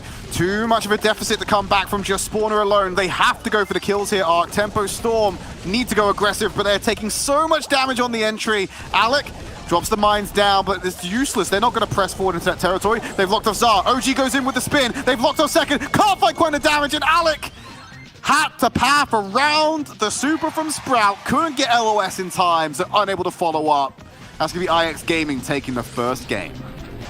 Came down to the wire, but you're right, it had to be a kill on either Second or his teammate there in that countdown moment. And credit to Zara as well to sort of just be a real pest in that moment and just kind of stay on that left-hand side lane, bugging OG and Bobby and tickling down their HP to really whittle them down in those final moments. Yeah, good attempt there by OG to try and get the kill on at least one of them, but he was acting solo because we couldn't have any of his teammates get into position to help him with the damage. Does mean that IX Gaming take the first game. It's exactly what happened with Omen Elite in our previous series. They took the early game, Tempo Storm, constantly playing catch-up, unable to reach the finish line against Omen Elite, need to change that against IX Gaming and make sure they're staying competitive moving into the next month's final. Yeah, there's still plenty of brawlers are available here to kind of like, reconvene and collect and decide whether you want to mix up your comp. So I did see Bobby tweeting out this week, however, saying that Gene is a bit underpowered meta-wise, so possibly not going to go towards the Gene pick, although I think it could be an option here if Tempestorm want to dabble in that kind of region. But we have seen OG playing a bit of Nanny every now and again, so there's definitely some choices there for Tempestorm if they want to try to mix things up and save this first set. Okay, double Mortis. I did not expect to be seeing that on this next game, Mark, as they're both looking for some avenue of punishment. But it's a bit of a slambulance here with that Mortis flavor, and it's already IX Gaming pulling ahead. You need to shut down Zara in this one. Crying, heading straight for Alec, cut off by the minecart. It's a saving grace for Tempo Storm. They've lost mid controls. Bobby goes in, finds one kill, gets out with the gems as well. Second, not allowing him to get away with that one. Finds the kill, and we'll have to wait. Fantastic early awareness from IX here. Their positioning there is that actually second gets stunned. He's actually somehow going to survive. Bobby's chasing him. The hill from Zara will keep him alive, and Bobby's in a dangerous spot now. Oh, my goodness, we got turned around so quickly there, and it looked like Bobby had a moment there, but now it's Alec who's way out of position here on the right-hand side. Yeah, should get pinched quite easily here, but Bobby's coming in and clean up. He's going to get that 1 second, finishes him off. He's playing sweeper on these gems. Going back towards the mid. I'm uncertain why he just didn't go for Alec. Gets a heal from Zar. Moves forward. The minecart would have finished him if Second didn't get him himself. Chasing in. Bobby pulled him by the super. Allowing Second to escape with those gems. While this has all been going on, Ark, OG has just been slurping up these gems in the middle. Yeah, 5 in the pockets for Tempestorm, 6 in the bag for IX Gaming as Bobby goes in and Zara gets the takedown. That's one more gem if he can get away from the situation in their pocket. 7-5 now. It's going back and forth, and really interesting to see these back and forth Mortis interactions. Credit to Second. We normally see Bobby taking the lead with Mortis, but Second definitely giving him a run for his money. Oh, there we go. That's what we wanted to see, the clean up on Crying. Still on the back line. Can't quite find Bobby. He's dashed away in time. Gem count relatively even, so this is going to be about mid-control, Arc. There's enough gems in play right now where kills are going to be quite arbitrary. You just need to get control of the mid and you can still win. Yeah, and it's worth noting as well that it's OG who's placed mines down in the center, and surely you've got to be imagining running tripwire there, and IX have got to be very cautious when it comes to going towards that mid area, and the countdown now in Tempestorm's favor, but 2 can spawn from the mid here. Zara gets stunned. It's not over yet. They don't need to be chasing them. The minecart's cut off. Zar Crying needs to play a little bit more defensively. They can just win this without. But Second goes aggressive onto the back line. It should be punished by OG. They're going to get away with it one. They need to kill OG. But no, they allow him to get away. The spawner is not going to bring this back for them. Crying. Going to be cut off by the minecart, but he has to stay deep to stay competitive. Second wants to clear him out, but with that kill, the deal has been sealed. Tempo Storm take game number 2. Yeah, had Zara had a bit more HP, there may have been something that he could have done about it, but as a result, he was too low to really contest OG in a pretty comfortable countdown at the end of things, but definitely not the case for the entire matchup. That one for me was pretty back and forth, pretty intense, and I have no idea, to be completely honest, what these two teams will do regarding their comp in the decider here, because my goodness me, double Mortis is such a risky play, but it did work out quite well for both sides for the most part in that match. I was really confused though, Ark, at the end. We spoke about it. You know, the gem deficit wasn't that high. You could have played for mid-control and just cancel out the lead. I'm confused as to why IX Gaming chose to go so aggressive, knowing that they'd have to hunt down them kills, get the kills, and escape before the respawns came in with the gems. It seemed like a tall order, and definitely the riskier of the two options when they weren't forced into it. It was a tight one. I'd have to look back at the exact second. I believe with 15 seconds, 2 can spawn. I think it's about 7, possibly 7 seconds. No, they absolutely can spawn. They absolutely can. Like, I don't know why they chose to go aggressive. There's probably something we're missing here. We're going to trade out on the back line there. Zar for Bobby as mid-control goes over to Tempo Storm for now. Let's see what happens, and yeah, Nani making an appearance here, and do not underestimate that. That can come into great effect, especially with Bobby's continuing to run Mortis. If Second can just make sure that he has Super, then he'll be actually a really strong counter to Bobby under those circumstances. And there you see the knuckling down the left-hand side. Second going out with the Peep, looking to get some value here as OG's forced into a corner. Boom! Goes the Peep, and down goes OG. But that is one of the problems with the Peep, though, Ark. Yes, he can get the kills, but it depends on how deep he has to go to get them. If his team's not in a position, you can't recover the gems anyway. This is the thing now, and Temperstorm forced so far back, and it looks to me like a really good pinch hit from IX, but Cryman going down will change that, as Alec now popping down a healing station to save his HP from further deterioration. He's getting pressure now, and goes down with gems, and Bobby going down too. OG on his own, stun on Zar though, it's going to delay things, but mostly Temperstorm did not get a good transaction there.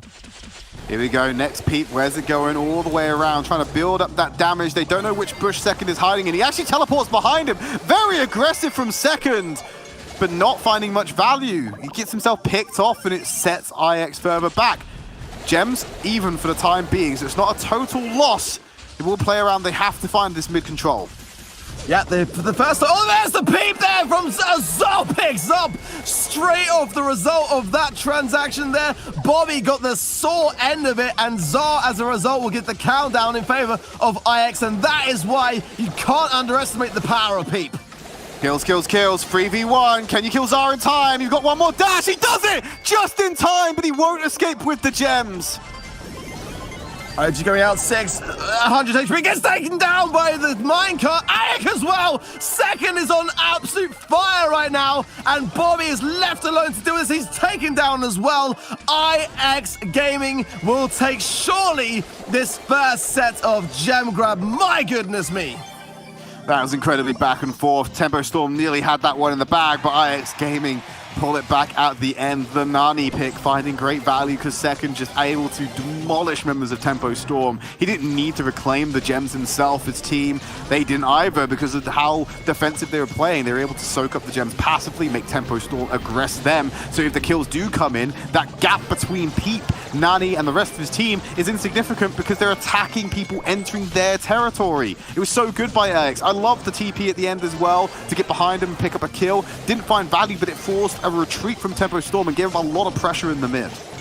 Yeah, again, I really got to say, I agree that the Nani pick there played such a big, vital role, and I think Bobby not swapping out from Mortis to something else in order to counter that may have made a slight difference. And there we see the stats, 27 kills for IX Gaming, 6 more than over Temperstorm, but not much in it in terms of gems, 70 gems. These games went on for quite a long time, quite unusual in gem grab to see it so back and forth.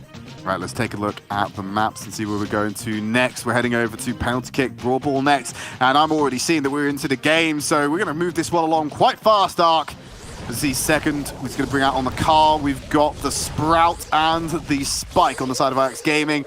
The Tempo Storm rocking the Frank, which we've seen a lot of this month when it came down to brawl ball play. Yeah, no room to breathe, and Alec already trying to find, I think he got stuck in the wall maybe a little bit there. Second going to capitalize either way and get the takedown, but I do like the Frank pick, but it might be IX Gaming who have got the advantage in this position here, as a lot of pressure early on Temperstorm. Yeah, Zar will move around, OG off to the side, taking a bit of damage. Alec going to walk the ball in. I always forget how tanky Frank is. 10,000 HP is a lot to play around with. Zar, you put him on the wrong side of your wall, and now you might be in trouble. Get out of the range, but this entire time he's sitting in that Spike Super. Great cover by Crying. Yeah, it was a lot of help from Crying, but I've got to say, before that little moment of blunder from Zar, he was hitting some fantastic shots from left to right and using the tiniest of narrow margins to bounce those projectiles off of the wall. But now, look at this. Temperstorm and Johnson shut down with the wall, but Alec now surely be able to walk this in. Can they stop it? Yes, they can! Against all the odds, IX Gaming off the line for the save. Wow! Pain, Arc, Pain. He had the health pool to walk it in. It looks like he attempted to pass it or shoot it in the back line, and he just got shot out immediately by a respawning team member from IX Gaming. And as a result, Bobby's been stuck in that corner, now finally goes down. He's been absent this entire time since that moment. IX now pushing up, OG going down. It's just Alec now, and look at the shots that he is absorbing there. Not even with Sponge as a star power can he do anything about that scenario. Bobby's holding on. He wants to cut off a slight line from somewhere. He's giving it over to Shah. OG holding on to the ball.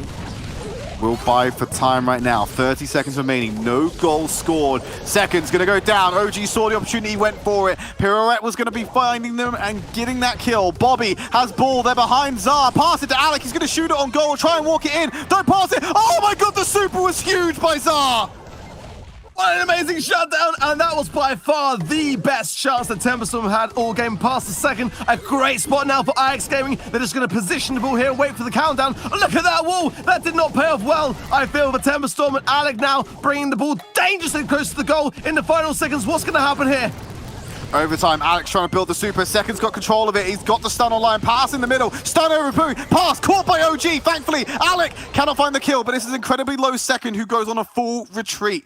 Pressure relieved for Tempo Storm. 45 seconds remaining, and they want to gain territory. Alec will walk the ball up with him. I can't believe how close these games are, but Alec bringing the ball up on full health past the Bobby. He has super. OG is there for the pickup. He spins, he takes it, he's trying to walk it in. He will just about make it, but my goodness me, that was a close one if you're Temper Storm. Oh, Tempo Storm able to come out at the end there. It wasn't Alec walking it over the line this time. It was, of course, OG who had a super pass from Bobby to make that work for him. A lot of the problems that came around, I don't think the Frank pick was working out. Alec made a lot of mistakes in the previous game with playing it, not only with that fake or the fail on the goal attempt, but also unable to complete a lot of these goals and abuse that high HP pool. Admittedly, did have a hard time dealing with Zar, who had incredible accuracy on the Sprout that last game. Zar had an amazing game there for me. I mean, there were so many moments where he made an incredible defensive play or just incredible control by consistently hitting his shots and using the map to just ricochet them across to get further distance. I gotta say, like, IX taking the loss must have been a sour taste there, but they didn't half do a good job of defending the moments that could have easily equated to goals. Well, there we have it, moving into game number 2 of Brawl Ball. Let's see the changes. I don't want to see the Frank, and we're not going to see it. Looks like the Max is coming in instead for Tempo Storm. To be honest, I think that's probably wise. I think Frank can be absolutely viable here, but Alec just definitely wasn't getting much of a result from it, and it's going to switch out to Max, and I think that's going to help a lot, giving that unpredictability, that speed dash that Temper Storm desperately need here. Okay, well, they're going to move forward on this one. Zar looking around. I'm looking towards second, who's caught off guard by OG, and now Zar is solo. Don't want to be in this position. The wall brings him closer once again. That's the second time we've seen Zar do that, where he's tried to wall off an opponent, but he's done it a second too late and forced him closer to him, spelling his own doom. Yeah, and OG playing Carl is not a brawler that you want to make that mistake, because OG capitalized with quick pickaxe strikes back and forth, and it didn't take long for that takedown. Well, Second's going to take down some of his own, clear some space. Zar with the pass, going for the offside. Second nearly had the angle, but Bobby got back just in time. He's going to go all the way back into the goal to get those heals after the speed boost from Alec. Not found a kill yet. OG goes aggressive with the spin. Takes control of the ball to make sure that IX Gaming can't do anything with this. And now they're going for a pincer. Alec is behind enemy lines. Dashes forward. Second is back on the field. So he can't go for an attempt at goal. Yeah, Alec forced back there, and that's one gadget down for him. He would like to be saving them for those chances to make those goals count, but it led from a really important takedown from OG, because actually if he hadn't have made that right-hand side lane clear for them to push up, then it may have been a different case, but as a result, Temper Storm just going to reset here, try to gain some supers and to try to even things out for another push. Down the middle now, moving forward. And 45 seconds remaining on this one. It's OG going to be sitting in the middle, but it's Bobby who finds that kill. The ball was placed in the back right corner this entire time, and that's where IX Gaming are keeping it for the time being. Crying Unable to support second. He will throw in that super to make it work, though. The ball's still in the back right corner. Second just gaining position. They need to look at this. I think IX Gaming are going to play for overtime, Arc. Yeah, and second does some great moments there. Despite being shut off by Zara with the wall, he managed to pick up a double kill. And I think for me, IX are in a great spot. They've got the ball in their corner, but if they don't start to bring it out and start to continue to regain this mid control here, now second will do it. That's smart, but I think already Bobby spotted it, and he's going to come out as well. This could end disastrously for IX if they go down in overtime here. The ball is not in a good spot for them right now. That was a waste of a super. Second pulled the trigger on that one way too early, missing a crucial resource. The ball is still in the goal line of Tempo Storm. Any cannons here that come in, it's going to be a massive problem. OG clears out second. He wants to find more. They've isolated Zara in the corner, bounces it off to find him. OG is doing so much right now, Arc, and he's got a shot on goal. He just needs to get it in, passes it, and weaves it out. Tempo Storm going to take the set and equalize the match. My heart was in my mouth a little bit because I felt like it was going to be OG that would super in to get the ball or in a position to pass it in. He didn't. He went for Zara instead, and there was a moment there where I thought that might come back to haunt them, but Bobby with the pass there, and OG, credit to him as well. One of that pickaxe shot from second best would have seen him taken down, so a nice juke to stay alive, and he didn't hesitate to make sure that he shot the ball right in that corner so that it was going to make that goal count for Tempo Storm. But I can just feel the pressure mounting right now between these teams, and you can't forget, right? This is massively important for Tempo Storm to win this match. If they don't do that, it's going to affect the points so much in their rivalry against Omen Elite. Let's take a look at the map, though. We're going to move to Canal Grand next, and you're right, Arc. This is Tempo Storm. Looks like they're facing IX Gaming, but really, when you pull out a level, they're still facing Omen Elite. This is just how it's going to work now until we decide that final spot. Bounty's the next location. We see a lot of different approaches to this one. The biggest vice that a lot of teams fall into on this map in particular is this canal down the middle. It splits up the field and it allows for a lot of pinches to come in. Yeah, it's really going to be interesting. So we are going to see Tempo Storm go straight in with the Rosa comp. No Poco there, so bear that in mind. But, Rosa getting behind your opponents and causing problems from the spawn. And OG is laying down these bushes to really, contribute towards that unpredictability. And look at this. Zar wasn't expecting a second as well. Pinch between him and Bobby. This could be a great chance for Tempo Storm. But OG goes down. A little bit of misguided aggression there, I feel. Well, thankfully, Bobby's here to save the day with an equalizer onto Zara, and I agree with you on that one, Arc. That was a bit overzealous from Tempo Storm, and well played to IX Gaming to capitalize on that one. Now it's Tempo sitting in the position of power. Great head first will clear some of these brushes and open up the information of where OG is going to be hiding. Zara finds that clearance as well, so now IX Gaming wrestle back control. Yeah, the takedown to Bobby there was a really nice placed wall there from second to really pinch him down. OG coming in. Alec has super. This would be a great chance. Alec with the pickup. Doesn't even need to go, but the stun! The tripwire stun will go out and knock that one back, and turning it around as quickly as that back in favor of IX Gaming. They are not losing control of this one, Arc. Bobby gets eroded by Zar. Again, extending that lead to 5 stars. They need to figure out a way to do this pinch in overtime when they got supers online. Alec is going to take a lot of damage on the entry here. He needs to back off, otherwise he will go down. Bobby comes in to body block some of that damage, but now he's vulnerable himself after sipping on the wires, and oh no. IX Gaming with 12 to 5 stars right now. This is not looking good. Alec goes aggressive. What are you doing, man? You had no chance of getting away with that one.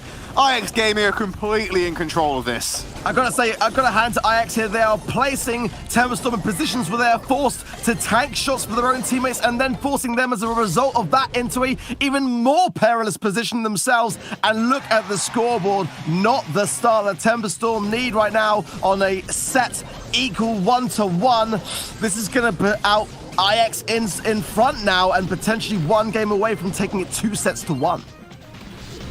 There we have it. IX Gaming take the lead in Bounty in a dominant performance. Tempo didn't ever, I don't think Tempo ever looked like they had control of that map, Arc, and that's disastrous for them if they're trying to pull out this one and get this match win. I don't think this comp is right for them. I understand there's a lot of comfort on here But when you're going up against the amount of throwers, there's no terrain to hide behind. You've got Char setting down these beautiful mines to be using with the tripwire as well.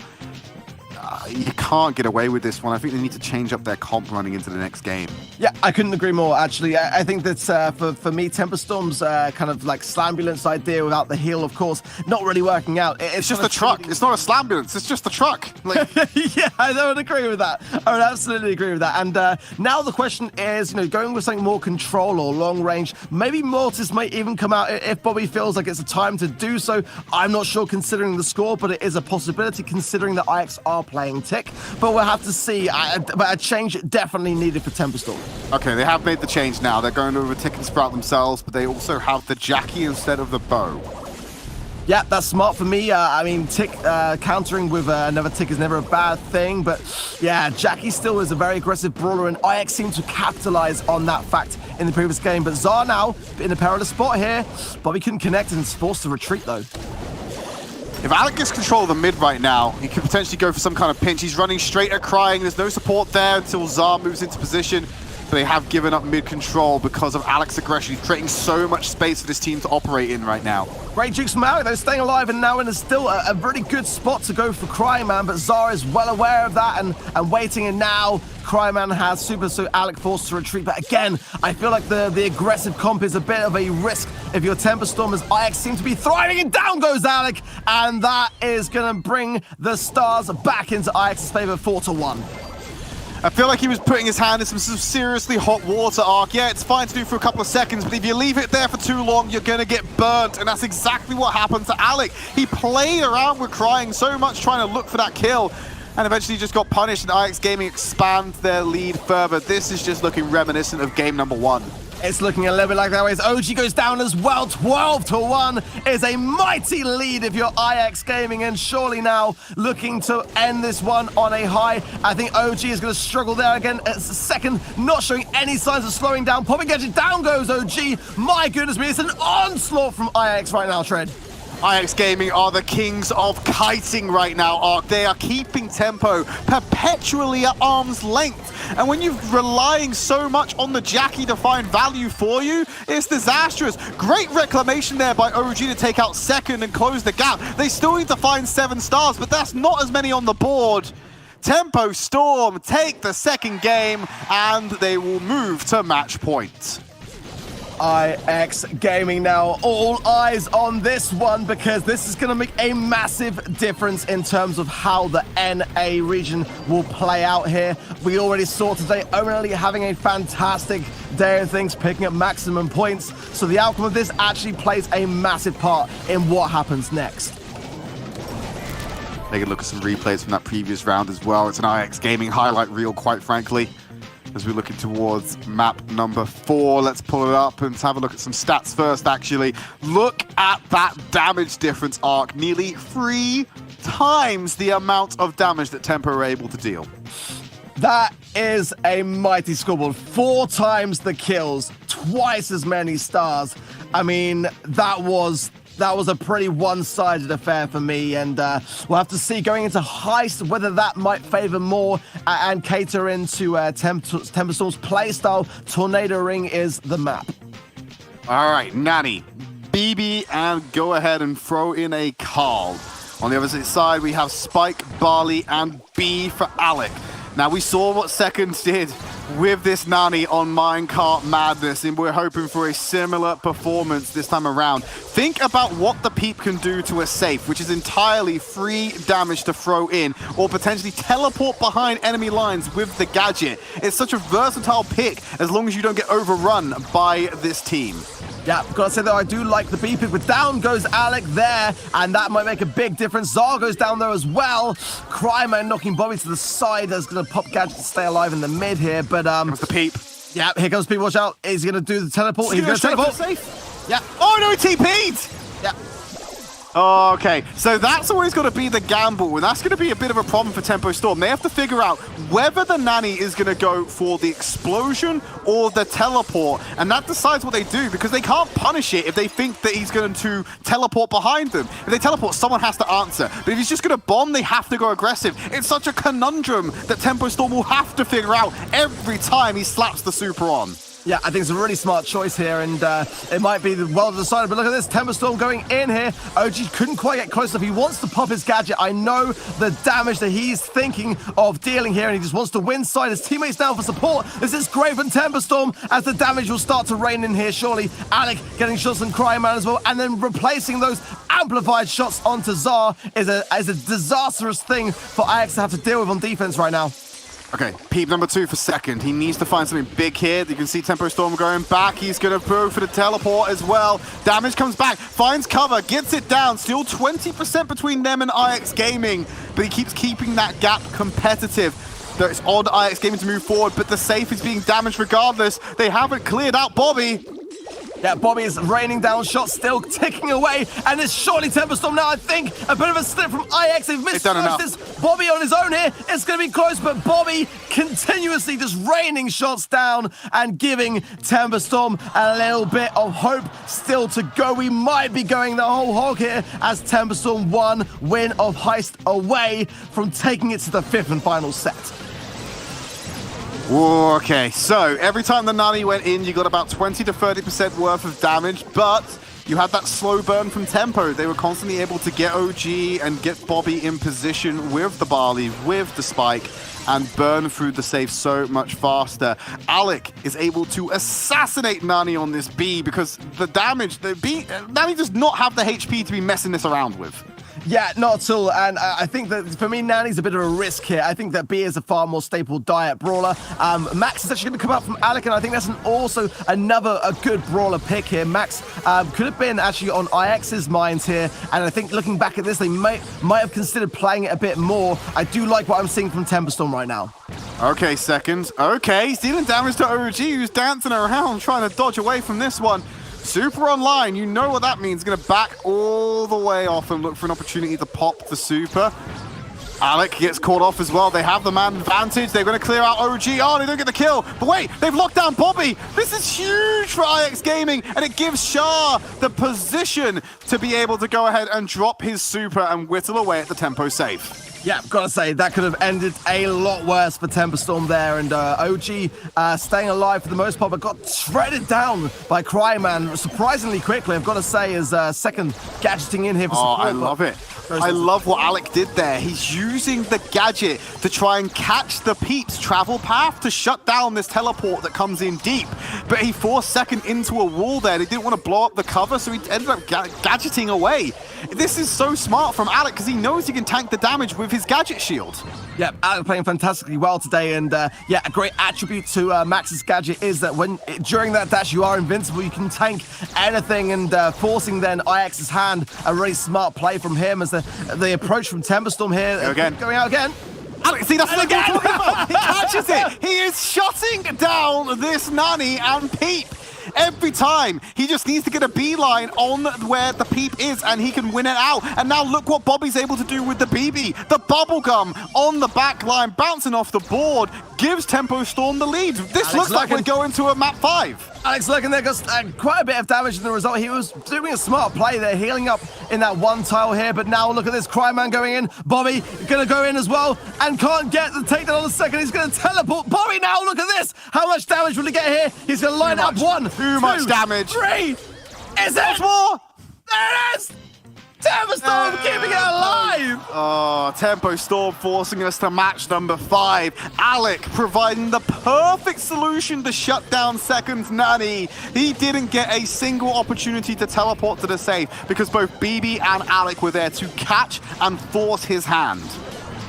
What is in the NA water this month? I mean, this is just insane to watch. Temperstorm taking it to the 5th and final set, and look at those stats there as well. The kills definitely in favor on their side, as well as the damage on the safe. The damage is relatively even, but the safe damage is what the big difference maker is. Yeah, exactly. And this final set then to wrap up the day. But what an important set it is going to be. It is going to be decided on Siege, the map, some assembly required. Coming down to the wire, Tempo Storm need this win to stay competitive against Omen Elite in our final monthly final. Let's see him move out onto Siege as we're going to have them roll out on a similar composition. Alec moving back onto the Frank this time around. That's a triple. That's a lot of damage coming out there for IX Gaming. Very vulnerable if they get caught here. Yeah, and already, look at this. Temmuz a bit on the back foot as IX getting a lot of mid-control. Alec will pick up one, and that might just be enough to draw out this set. Let's see what happens here. I actually think Bobby accidentally DC'd there at the beginning because he was missing from this entire first bit of engagement, and they gave up so much mid-control and this first bot. That's disastrous for tempo. Yeah, tight spot. Bobby might pull this, but he's a bit low on health if he does. Let's see what happens here. Azar getting a lot of damage. That's a pretty gnarly first push for me from IX Gaming. Bobby holds on to the magic hand, realizes he could find more value at this re-entry. They have to get control of the mid, otherwise they're never going to get bolts on the board. We're such a vulnerable team. If he can just dodge the damage and get a pull, he's going to be able to take one of these out quite quickly. Yeah, not the greatest of starts here for Temmuz for me, and like they've got to start to get mid-control. Bobby needs to maybe work together with... What's Alec doing over here? Out of position right now, and Zai able to capitalize, and surely there's the takedown as well. Yeah, 6 bolts in the bag right now. This is IX written all over it, and not a good spot to be where you Temmuz. I mean, if Temmuz do go on to lose against IX here, they will be looking at a position where there'll be 20 points difference between themselves and Omen, but not a good start going into the next month. Oh, not at all. So we're going to see that drop around about 25%. No, I'm wrong. It's dropping all the way down because of the last call. A couple more bottles will seal it for IX Gaming. Yeah, this is really, really disastrous right now for Temmuz. Bobby taking hits, forced to pop the gadget, but it's not going to be enough. Second will still get the hits, and Alec all alone here. Surely going to go down to second here as that super will tick down. 7 bolts, 8 bolts, 9 bolts more. There's nothing Temmuz can do about it now. All right, it's all over. 4 seconds. IX Gaming, they get the last siege. It's all about whether they can finish it off, and he just throws in the last call for good measure. He might win it off with just that alone.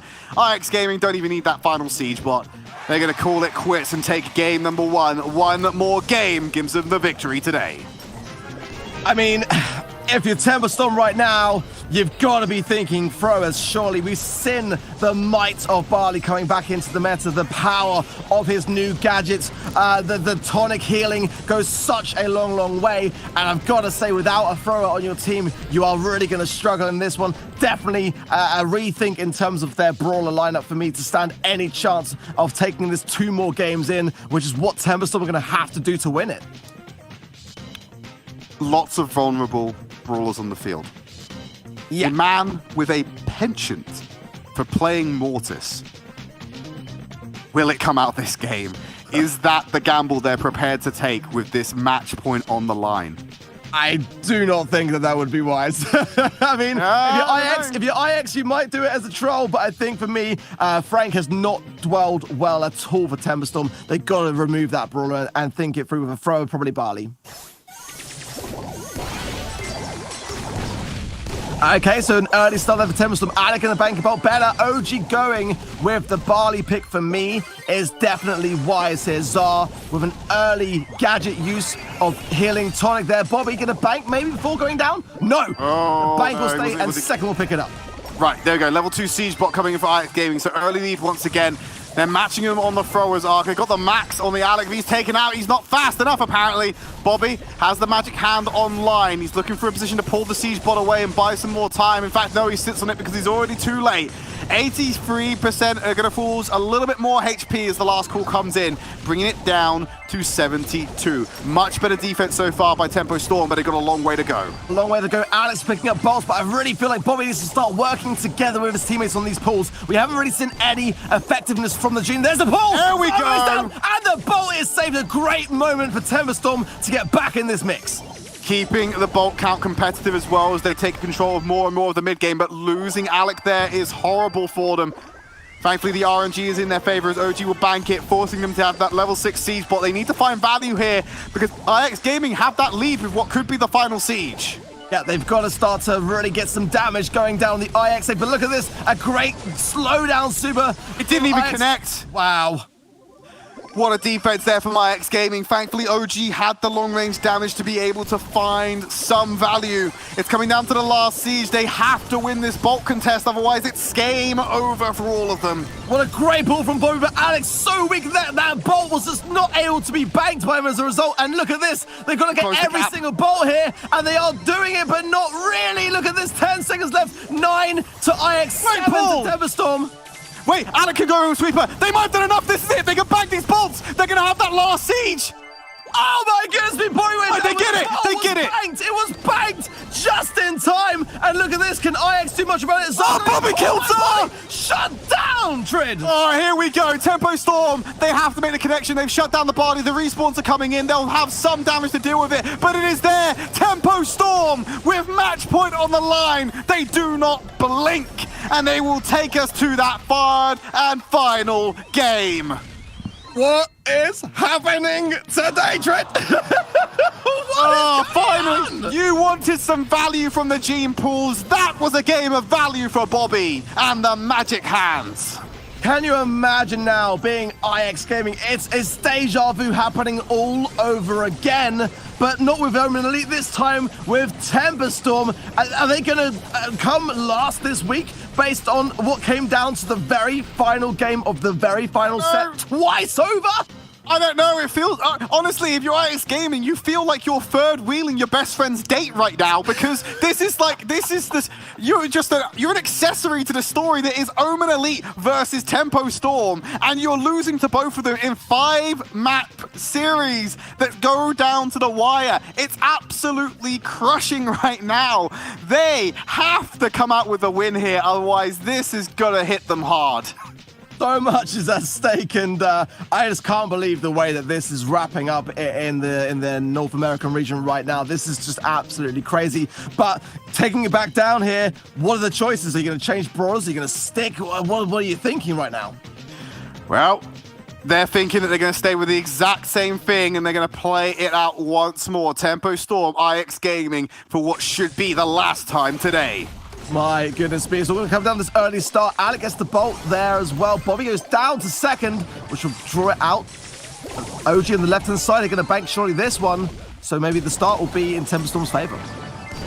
OG locked in a corner, bit of a pinch coming in from Zar, but he still finds a way to wiggle away. Bolt advantage over the Tempo Storm. They get a couple of kills for good measure, and they get a level 3 siege bot. OG sitting on the last call. They need to get him in range to find that extra damage. Not only did they get the siege bot, they took a nice little takedown second, preventing him from banking a bolt there, and that one might come back to help Temperstorm in the long run. Bobby has pulled not the start at all for IX Gaming. Bobby, if he gets one pull here, I think that Temperstorm will have this round as well. Went for the pull. You just saw him throw it out there. Zar was able to back away and not fall victim to it this time. Now Tempo Storm is starting to waver. Last call's going to find OG. He shouldn't be able to bank that bolt. And second can move forward to try and grab it. But Bobby has the damage at point blank range. They need to find him. They can't let him bank it. 10 seconds remaining and he moves it up to a 5-3 scoreline. But the mid control is in favor of IX. It's going to be 5 bolts each. I think if those bolts go out, Bizarre, it's going to be a tied round here. OG's going to bank it. OG banked it. Wow. Oh, there we go. Banked it in time. It came in just a second too late. It just means that now we got that level 6 siege bot coming in. A chance to answer back. But no one from IX Gaming is in position to really capitalize on this one. So it's not going to be as deep as they need it to be. Tempo Storm sitting on 7 bolts coming into the start of our last siege. I think Temperstorm in a great spot, but they've got to get a bit of control in the next 25 seconds. They've got to get something. Bobby needs to make a pull. OG going out with the super is good. It will open up the map a little bit for Temperstorm, but they do need to bank something, otherwise it could be a draw here. Look at how safe they are playing. They're so afraid of Bobby because they saw what happened last time, and it happens again. Tempo Storm. They have not the edge, but they have the bolt lead. 10-5, 3 seconds remaining. Second cannot close the gap in time. It is all about the defense right now as Zar moves in position to find a last call to hopefully send them over the line. Defense, defense, defense for IX Gaming. Bobby staying alive is so crucial here, but just look at second cycling with a second wall here. The pull from Bobby is good, though. I think surely Temperstorm will capture. They've done enough! They will do it, Drew! They've done it! They are safe! Tempo Storm come out down to the wire, out with the victory. They will walk away with second place at this monthly final. Oh my goodness me, I think I need a brain transplant because it is entirely mush right now. Timberstorm did bring out the goods just at the very nick of time to give themselves a bit of a chance in next month's qualifier as the rivalry between them and Omen Elite will continue. Ooh, wow, what a series that was. North America shaping up to be one of the most competitive regions that we have in terms of this infighting they have, and I'm super excited for the region, and I want to see how that level of competition shapes up on the global stage. Let's take a look at that stat line though. IX Gaming, they had the damage, they had the kills, heck, they even had the bolts, and they couldn't come out with a victory on that map arc. You hate to see it, Trid. I mean, how often is it when you look at 3 lines of stats all in your favor and you still fail at the final hurdle twice this month? A bad day for IX Gaming, a great day for Omen Elite, a pretty good day for Timberstorm, but we're going to go to Falcone now to see this one out. What a day of Brawl Stars we have had today. Timberstorm take this one down. They're taking second place, which means the competition just gets fiercer and fiercer. Let's take a look at our MVP for the final match of the weekend, and it's going to be Bobby, who was incredible throughout that last series. Bobby played a really aggressive Mortis in game 2 of Gem Grab, but you know what? We love to see it. It worked out beautifully. He switched to Sprout in Brawl Ball and really managed to get that DPS in against defenseless opponents. Bobby switched over to Barley in Heist, raining in the damage on the enemy safe with that disgusting super, whittling it down completely on his own. Later switching to BB, where he wailed on that safe, completely wiping it out. And then in the final set of the day in Siege, Bobby played some Gene and really pushed that damage onto the enemy Ike, securing the victory against IX Gaming. Oh my goodness, let's take a look at the bracket one last time for this group and see how things have shaken out. Yes, Omen Elite did take down both of the other teams, but with Timberstorm conquering IX Gaming, this group could go anywhere in the final month of our towards global championships. Whew. Prize pool, $9,000 going to Omen Elite, along with that hope. The hope that if they keep this going, they will be seeing us at global finals. Only one more month of competition between them and the big prize. $2,000 for Timberstorm, $1,250 for IX Gaming. But now this is what we want to see. The leaderboard. Omen Elite are now ahead of Timberstorm by only 10 points. Literally anything could happen in this group next month. You cannot miss the next month of competition. Believe me, that is one that you are going to want to see. Europe and also North America and Latin North both completely open up for their last qualifier for global finals. We will be back next month for the final monthly finals. Make sure you are subscribed to Brawl Stars on YouTube. Make sure you check out Brawl Talk.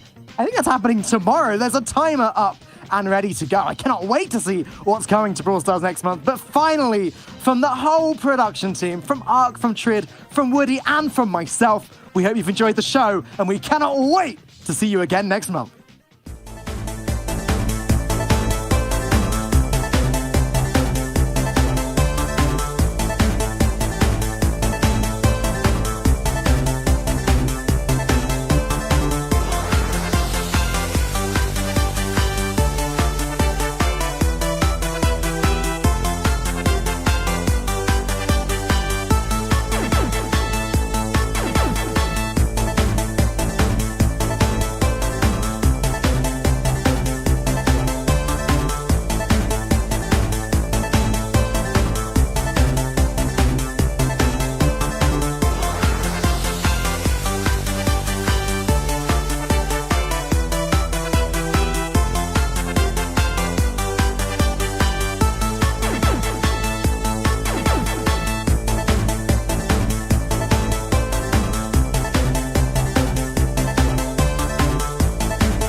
Thanks.